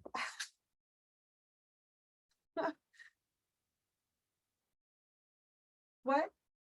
The Scooby-Doo, but it's not just because I wanted to go to Disney World. But I do, I totally want to go to Disney World, but, if you were there with me, beside me. Yeah. Yeah, you and me, screaming our heads off as you go down the rock and roll roller coaster starring Aerosmith. It's on my vision board. I loved you. I mean, ever since you cleaned up after me in that taxi ride home and that Halloween party. I'm sorry, Dylan. I know you're lonely and I know you need good pet insurance, but you can't just take my heart and rip it out. Yeah. Oh, damn it. Dylan. What? I love you too. Oh. Well, love is blind, is it not? What I'd like to know is, why are you imposters here?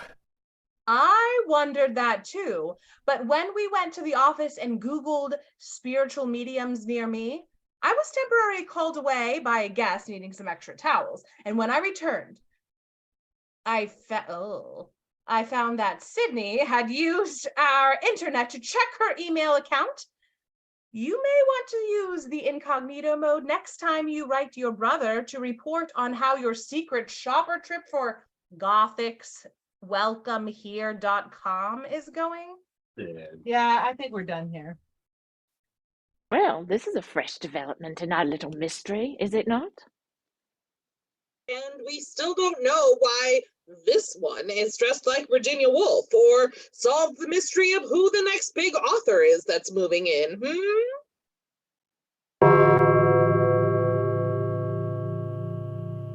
Is all that we see or seem but a dream within a dream?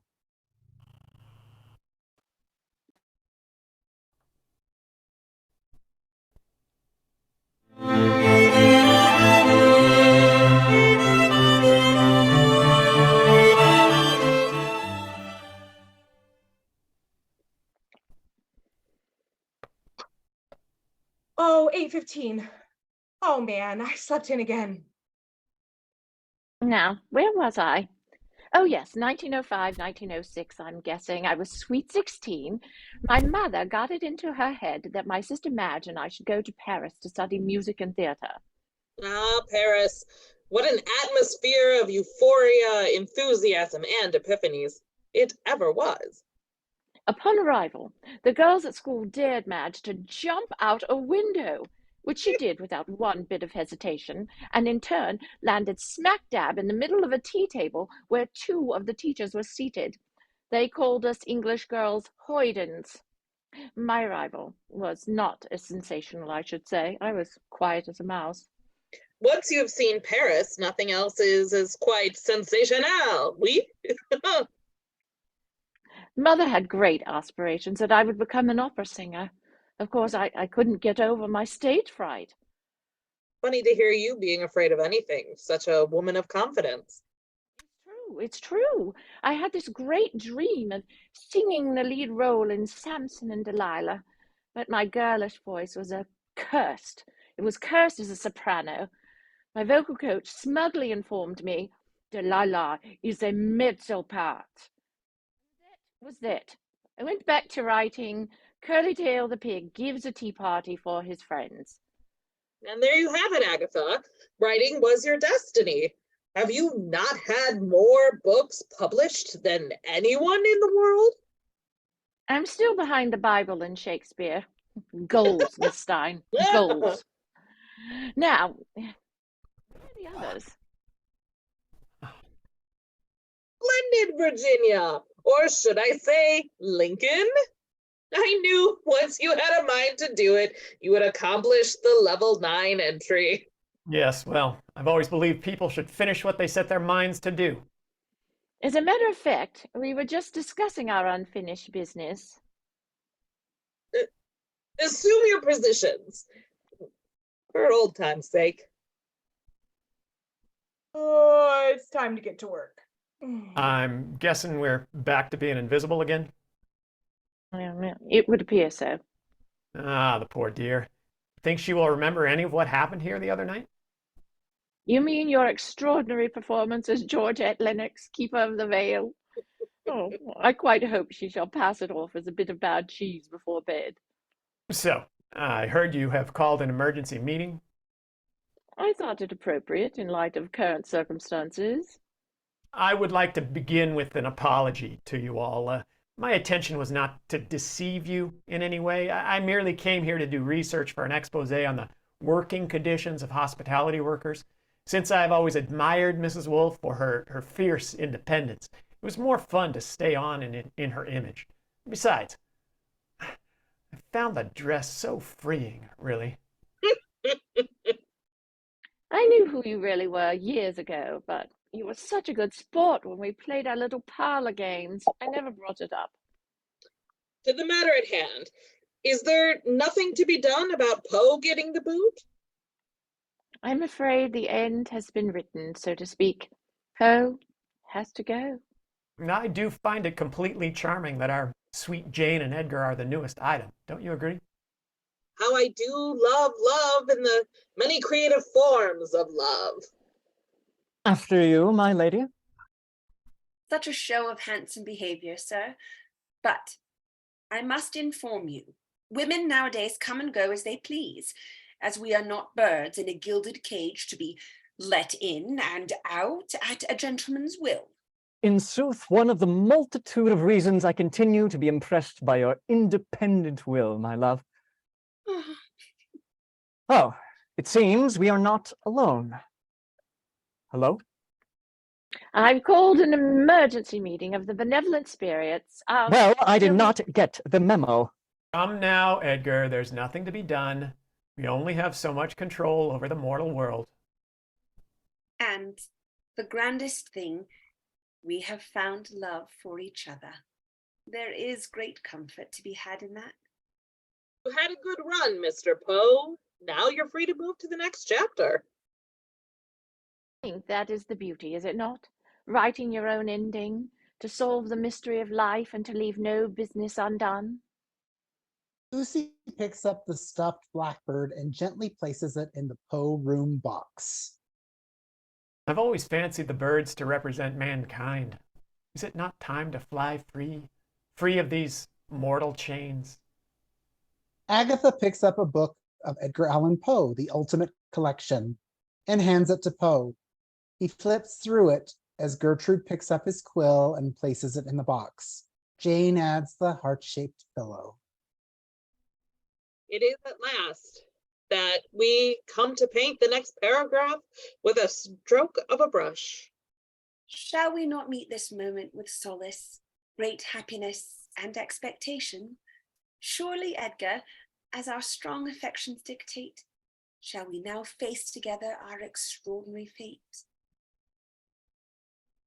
But at length, as the labor grew nearer its conclusion, and the painter had grown wild with the ardor of his work, he turned his eyes once again to his canvas, and then the brush was given, and then the tint was placed, and for one moment the painter stood entranced before the work which he had wrought. And while he gazed, he grew tremulous and very pale.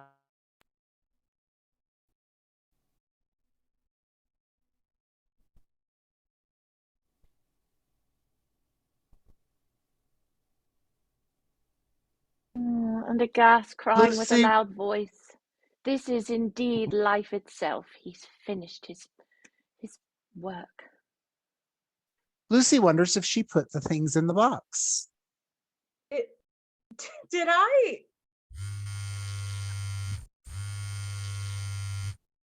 Hey, boss, what's up?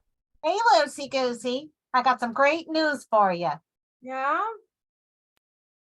I just got off the phone with the owners, and they said we could actually trade out the Gertrude Stein room instead of the J.K. Rowling room. What do you think? Wow, I think I think I just got used to the idea of giving up the Poe room. So you're okay with letting the room go after all? Yeah, I spent the night here last night, for old time's sake, and strangely, I really am at peace with it. Really? Yeah. Great, because I was just kidding. The Poe room is out. What? Gotcha. Oh, man, you're too funny, Goose. I had you going there for a minute. I am so confused. I was trying to lighten the mood. No, please keep packing. The painters will be coming in tomorrow. So I need you to cover everything up with those old sheets I left there. You're killing me, Lorraine. All right. Actually, I think the J.K. Rowling rolling room might be a nice change. Besides, I think it's cool to bring in another female author, even things out. And she's not dead, right? So no chance of her ghost is going to come and spook up the place. Oh, one other thing. Those people that were here a few days ago, the ones you told me left in the middle of the night, the Torrances. Yeah. Turns out they work for some new travel website called gothicswelcomehere.com. They were here undercover. Can you believe it? Well, actually I can, but did they tell you why? I guess they honestly wanted to see how we will treat unique customers. Good news is they gave us a great review. Even mentioned you by name. They said, Lucy made us feel everyone is welcome here and gave the most interesting historical presentation about the hotel, Sylvia Beach. We highly recommend. Ain't that cool? Amazing. So whatever you did, they loved it. Oh, and Sidney left a business card here for you. It's from HarperCollins, the publishing company. Wait, what? It says, call my brother Brian, but he's very tough, so I can't guarantee anything. He's the CEO, apparently. Did you tell them we needed to order some books or something? Oh, or something. Wow. Okay then. Thanks, Lorraine. I'll talk to you when I get this all cleared up, all right? That sounds good. See you later, Goose. See you later, boss. Oh, well, what do you know? Goodbye, Mr. Poe. You can go now. Poe and Jane hold hands and they exit. It is a great pleasure to have the light change, as it is one of the things that makes sitting in a room very pleasant. Yes, and since there will always be some political muckraking to be done, I think I should stay here at the Sylvia Beach. To have a room of one's own and with a view of the lighthouse does seem to give one great pleasure.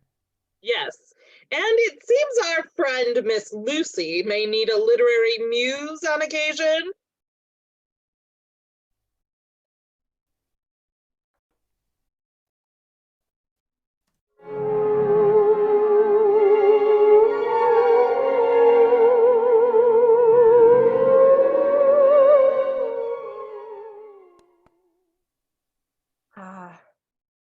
Welcome, friends. Bienvenue, les amis. It's great to see you all here tonight. When I was asked to come and speak at your writers' conference, I thought, surely they have asked the wrong Lucy Kent. As you may know, I used to give tours and did an impression of Sylvia Beach.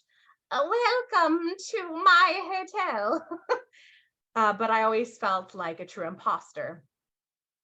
Now, I am telling you all about how I came to write and publish my Cassie O'Neill mystery series for young adults.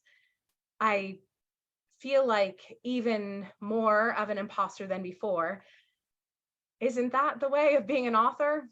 Sometimes you can't believe we are the creators of the stories and ideas which spring from our own imaginations. Often I am asked who inspires my writing. Now, you may think it's madness, but I channeled the spirits of the authors from the Sylvia Beach.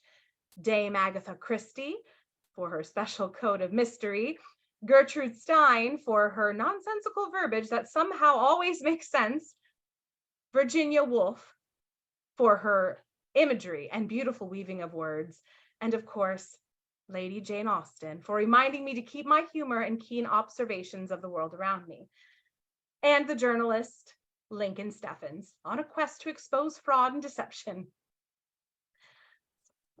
I might even say I channeled the shadow of J.K. Rowling, for she taught me how to develop an imaginary world and the characters that lived there. But what I am asked about the most is the cat detective named Raven, who always accompanies the main character, Cassie O'Neill, in my books. Funny story, one morning about 10 years ago, I heard a small meowing coming from the trash bin behind the Sylvia beach. When I lifted the lid, I saw 2 eyes blinking back at me, belonging to a tiny, scruffy little kitten. When I picked him up, he was very vocal about his unfortunate situation. He crawled deep into the folds of my hooded sweatshirt. I gave him some milk and a bit of tuna from the kitchen, and we have been constant companions ever since. At that time, we were clearing out the Edgar Allan Poe room to install J.K. Rowling, J.K. Rowling's room, and I am a huge fan of his writing, so I thought it appropriate to name my pet Mr. Poe. Sometimes he is perched on my shoulder as I write, and sometimes he is curled up in my lap. It was about that time that I had set myself with 3 goals. 1, to write with abandon every waking moment I could spare. 2, to embrace the present and always attend to unfinished business. And number 3, to always live by the bit of advice I received from the lovely docent Mary at the Jane Austen house when I went on holiday to the south of England. She let me stay far past closing time and breathe in the spirit of Lady Jane. And she said, "It's not where you've been that matters. It's the people you meet along the way, isn't it?" Mon cœur s'ouvre ta voix, comme s'ouvrent les fleurs au baiser. Agatha is dressed beautifully in an evening gown. She sings her final aria with confidence. During this song, we see shadow puppets of the heads of Poe and Jane as classic silhouettes. We touch foreheads. The final image is of shadow puppets. It is a cat chasing a butterfly.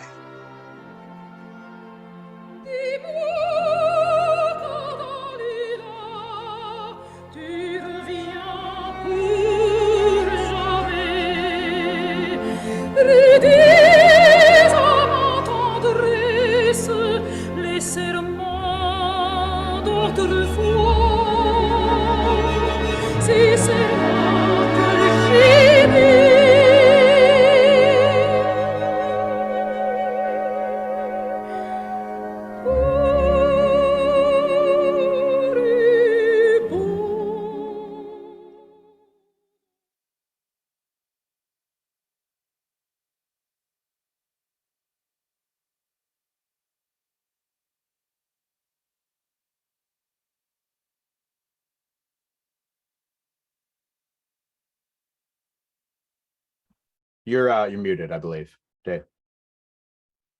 Thanks for coming, and thanks for telling me I was muted. We have a response from a college theater organization tonight, so we need to clear the audience out so that we can talk with our team. Thanks for coming. Tell your friends. There's another performance tomorrow at 2, so we appreciate your patronage and your good words to your fellow theater goers. And that's 2 p.m. Pacific time, correct? Yep, 2 p.m. Pacific time. Take care, everybody.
Okay, I just tried to promote Lori. There she is. Great. We can pop back on.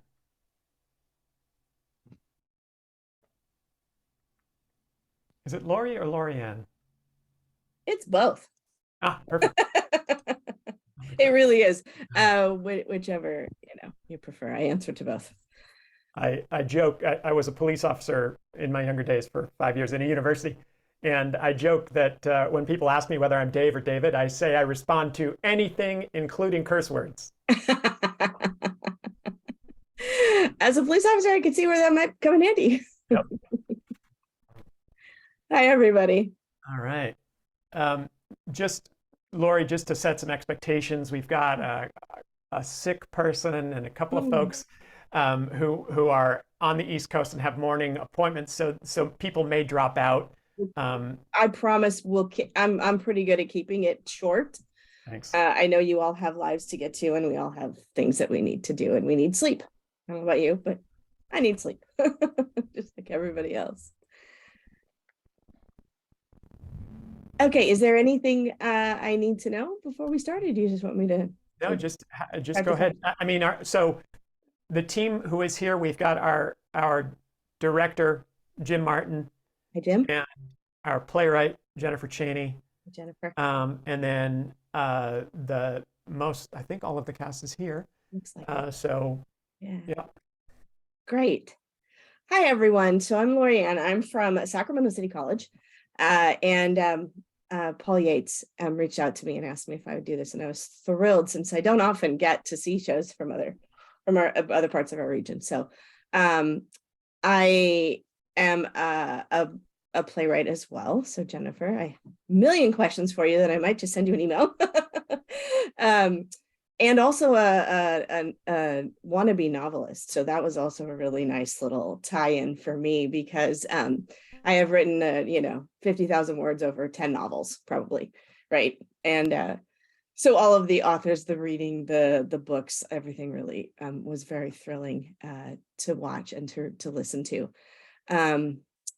First of all, I would just like to say it was delightful. It really was. I love the concept. I love a good ghost story. And as a director at City College, I only wish you had about 4 more people in the show, and then I would totally do this at my theater. But we have that whole, we need 12 to 15 people thing going on. However, what my first question for you, Jennifer, is why these 5 ghosts? I'm just that was my biggest question, was why these 5? I think I can probably guess. I might pick the same thing, but I was just curious. Sylvia Beach Hotel really did have a situation where Edgar Allan Poe, they had a room and then they decided to change it. And there was a lot of disturbance, and Agatha Christie and the Jane Austen room are the most popular. And then I've stayed at the Sylvia Beach and the Gertrude Stein room. And there's just a lot of good reasons, but they just seem to rise to the top, as I would love to see them sitting in a room, and they're all feminist women writers, and that attracted me too. And I just thought it would be really fun to have them have a conversation, since they were all from different times and spaces. Excellent, thank you. Psychocosmic disturbance. Absolutely. I actually looked up the hotel, and I'm putting it on my list for our next trip to Portland. Take the scenic route.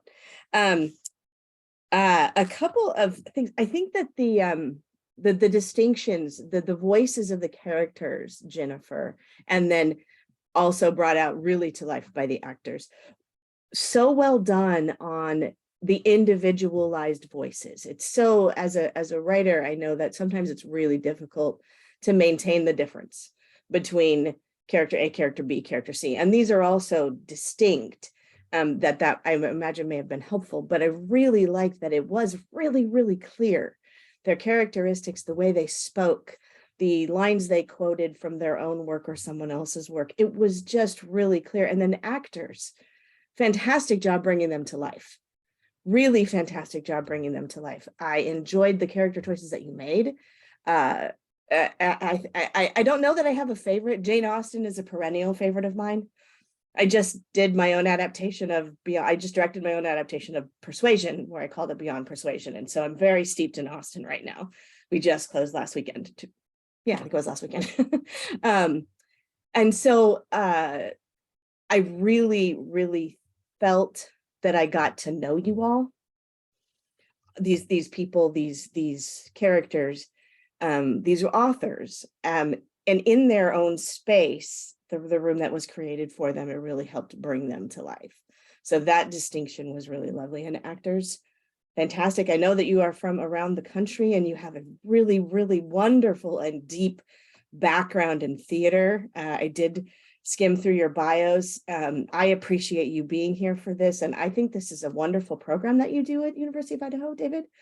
And I was looking at your MFA and I'm like, how do I get into that? Anyway, that's beside the point. Let's see. Oh, the comment about the physical versus the virtual, as we're sitting here in a Zoom theater, and we have gone back to live theater, but I love that kind of stuff. I love the references to pop culture. The Nirvana, while it drives me crazy, because Nirvana drives me crazy, was such a great choice. Such a great choice. And what is the who was the music by? Because I just used Vitamin String Quartet. Yep. For my Beyond Persuasion. Yep.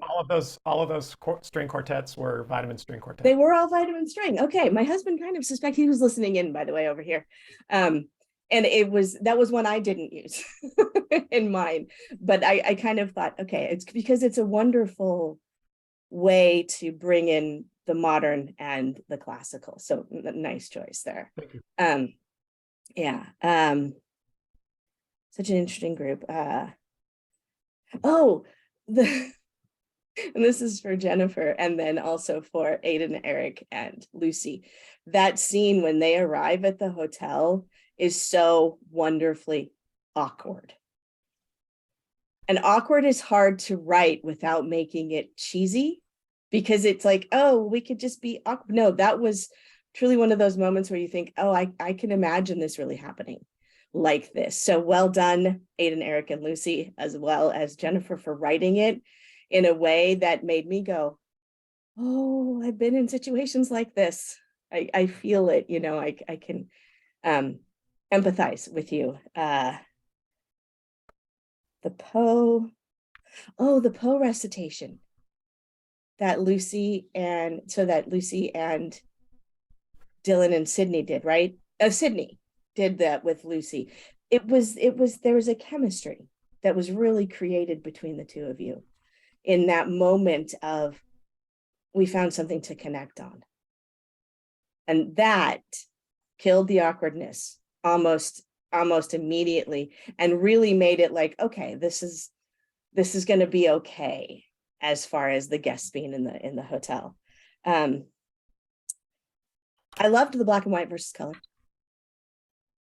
Love that a lot. And I think one of the things that I'm imagining is when this goes up on stage. And if you can keep that idea, I don't know. I have been a costume designer in my past, and I think you could potentially keep it, but how would you do that? And would you want to do that to keep that sort of separation between the spirits? And yeah, absolutely. Grayscale clothing and makeup. We did a Blood Wedding that was in grayscale, except for the young woman's dress was the only thing that was red. So it was a really fascinating. I think it would be neat because they are ghosts, I never lost the idea that they were ghosts, but at first, when Lucy was in color and then they were in black and white, it was a really nice distinction between the two. And I didn't have any confusion over who they were or why they were here. And I appreciated that. Oh, Lorca is perfect in grayscale. Really is. Yeah. And the resolution with Lucy at the end, when you have peace with the changes and with everything that has gone on. It just was really touching. Really, really touching. And I kind of want to know, I kind of want you to repeat your 3 goals so I can, borrow them for my next, 90 days of planning. I felt all across the board, it was very well put together. I would love to see the continued evolution of it, because I can see it's got so much potential to be a really engaging play on stage. And I don't know if it's headed where it's headed next. Jennifer, if you've got plans for it, if it has plans for it, if you're submitting it anywhere or up on New Play Exchange or anything like that. But I really like the creation that you all have put together here. So does anyone have any questions? Does anyone have anything they'd like? How was the experience for you? Maybe the first question is, how long did you prepare this? How long did it take to prepare this? Jim? We actually had our first rehearsal, I think it was last Sunday, is that right? Okay. Okay. So, and then we had, a few rehearsals that we were able to squeeze in. We had a hard time getting everything cast, which is why we ended up having David do Virginia Woolf, which led to, I don't know if I'm supposed to spill the secrets, but it's led to the creation of the Lincoln Steffens reveal at the end, because that wasn't in the original script. So Jen has done a lot of revising over the last week and got us to this point based upon who we had playing roles. And yeah, so I have to say, we had a tough environment at the University of Idaho in the last few months.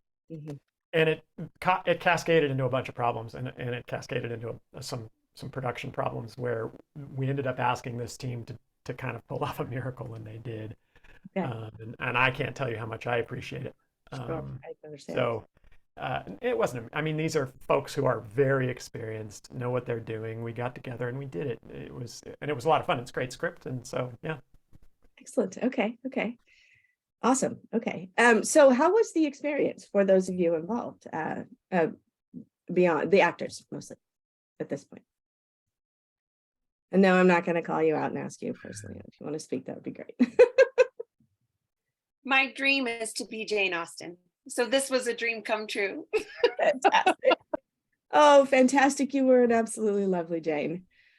Yeah. I never knew I wanted to play Virginia Woolf, but this was fun. I bet it was. I bet it was. Oh, what a wonderful character to get to play as well. I think there's always a limitation with doing content like this online. Sure. The bare minimum, you're talking about chemistry with two actors who've never met in real life. And if you could see our setup, half of our visuals are blocked for us, a script. This is one of those experiences that Aden and I had a huge amount of work over the pandemic, and I did a bit beforehand. It's not the same. It really isn't the same, right? You can't keep the pacing up. You can't have a good feedback with the audience. So to do something successfully, even to a smidgen, is always impressive. And I think there's something really delightful about still being able to tell stories in a medium that is so limiting. I was going to add that the stage direction that's written into this script creates such wonderful visual, it's like you're really only getting a part of the story when all you're really getting is dialogue, which we compensated for, of course, the director reading some of the stage direction, but it was really just like the teeniest bare minimum, because you don't want to interrupt the flow for timing purposes online. So I do think that having the opportunity to put this on its feet, so to speak, would really, really, really be an exciting thing to see. And I want to piggyback off of what Aden's saying in that this has magic. Jennifer's written magic. I think that's what's begging for this play to be on stage. I love the piece as a whole, and I loved getting to know Agatha Christie. I told her the other day I've fallen down a bit of a Agatha Christie rabbit hole. It surprised me, and it's wonderful to steep yourself in these writers as well, but they're ghosts. I want to see them come out from the walls. I want to see them go through the doors. I want to see all of this stage magic.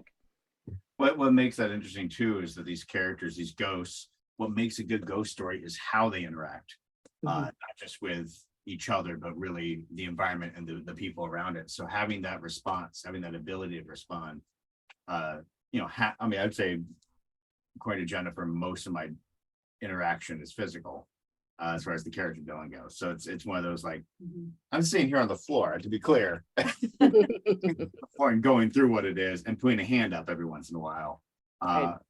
It's not the same. So to experience ghosts being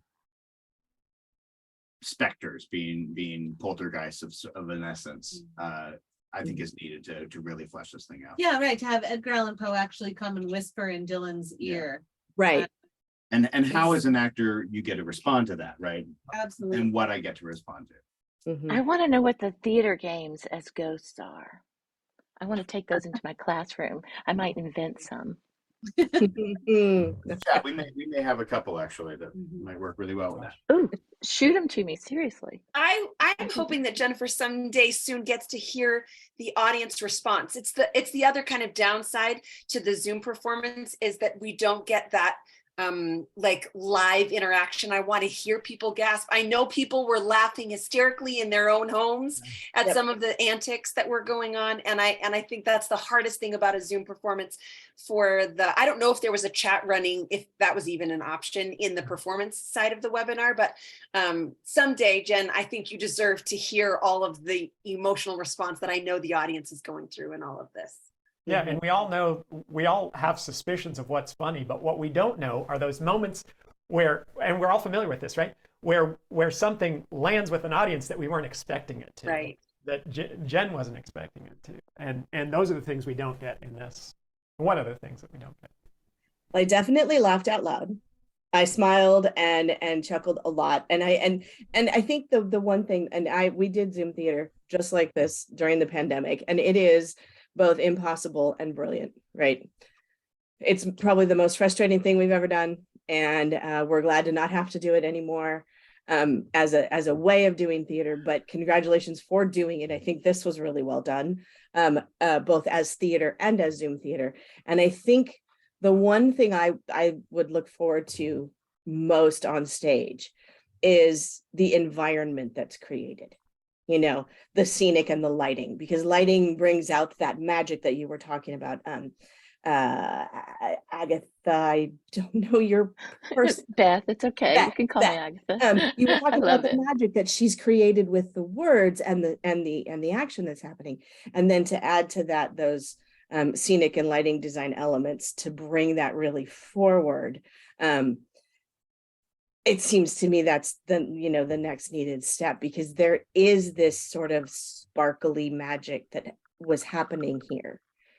And I think you definitely deserve to hear this and see this on its feet in a theater. And if I can work it out, I'd be happy to be one to do it for you, because I really liked the story. I did. I wasn't sure what I was in for. Yeah, of course, Eric and Aden, thanks for sticking it. Aren't you in Florida? No, you're not in Florida. Okay, sorry. You're in Florida. Lucy's in Florida. Lucy's in Florida, right. Okay. Agatha's in New York. Yeah, I we're think we're in Oregon, though admittedly both Aden and I were joking that the moment we unmuted, we would go with the British dialect. Thank you so much for the opportunity. Creating the character, Dylan, was just an absolute delight. We've got to puff off to breakfast. Yeah, so sorry.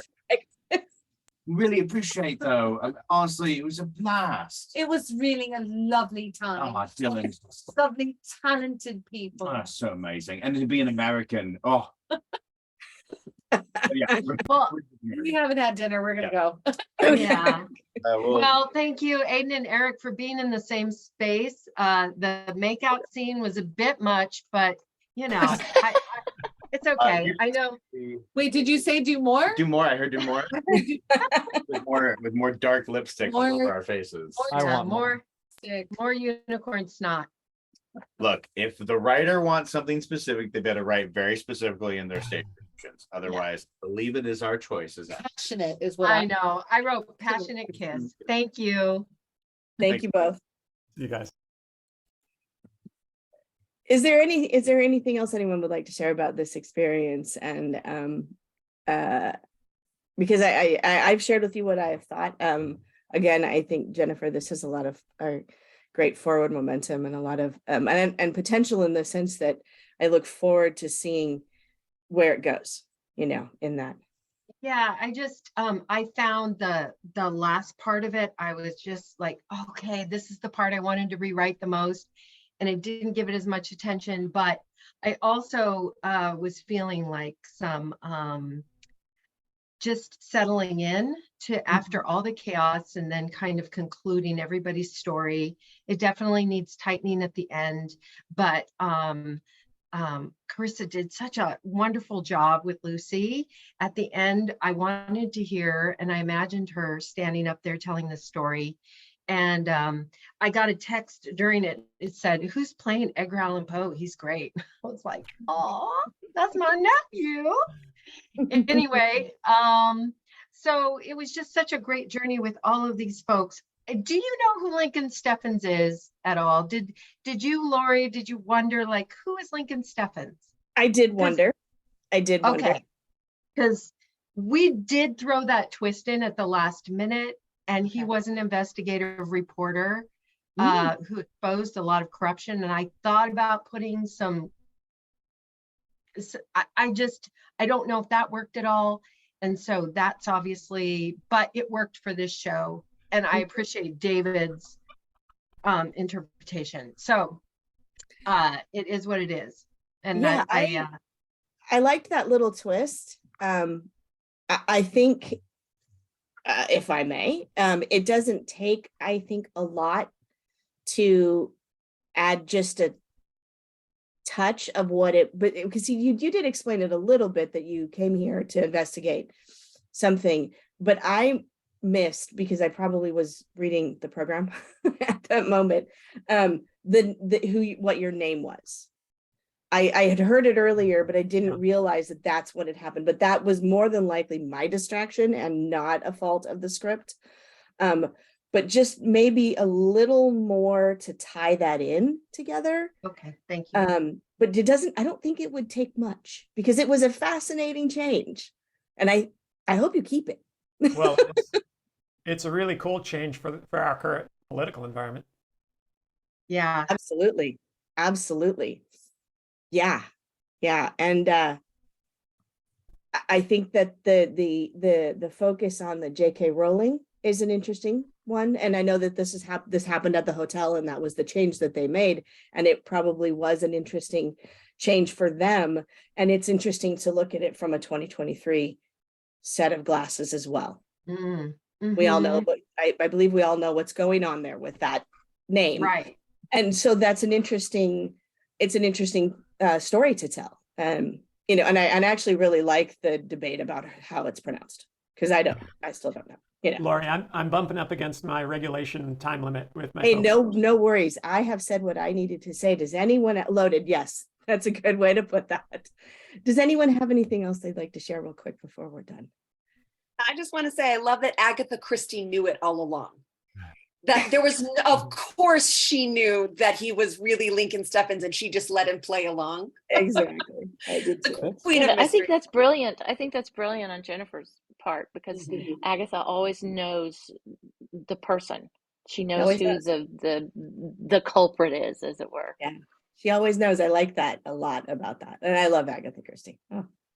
So Lori, I appreciate your work. I appreciate your time. And Jennifer, I second what Lucy says. I can't wait to see it on its feet. So thank you all so very much. Thank you. See you all tomorrow at 1:30. Thank you, Lori Ann. Thank you. All right. Appreciate your time. You're welcome. Thank See you at you. half hour, everybody. Thank Everybody. you, cigar smoking. Congratulations. Happy opening, everyone. Stein. Lori and Jim, can you stay on for a second? Good Lori and night. Don't party too hard. Thanks. Aw. To stay, David. Thanks, Lisa. Aw, Mike, they're just, they work so hard for me and you guys work so hard for me. I appreciate it so much. So much work. So do I go now? Do I leave gracefully? Yeah, yes. Okay. Please. Okay. I'll see you, Jennifer. So That's you know, great. I know we're we don't have to worry about, there won't be any Ryan nominations out of this. They're all graduate students, they're all Okay. professional actors, so Okay. I don't need any recommendations there. Okay. Any other thoughts though, or any other questions that you have for me or Jim about the production, if you had any other things you wanted to consider? No, I really enjoyed it. I really did. And Jim, I liked it. I've been in your position. I have directed on Zoom, and it is a big challenge, kind of when you just don't even realize how much more difficult it is and how much more exhausting it is. So well done. And I appreciate all the time and effort that everybody put in, and what a great cast you pulled together. Really great cast. And if you need anyone for your future online readings, Oh, great. Thank you. available. Most part. Good to But know. uh-oh, what I just get myself into. But did when you did this was submitted as an original work, right? That's primarily Correct, what it's yes. submitted for, and then she's going to submit for the Cohen I Award? think she'll be, I will encourage her to submit to the. I think so. I think Cohen. it really does have a lot of Yeah. potential. Mhm. Yeah.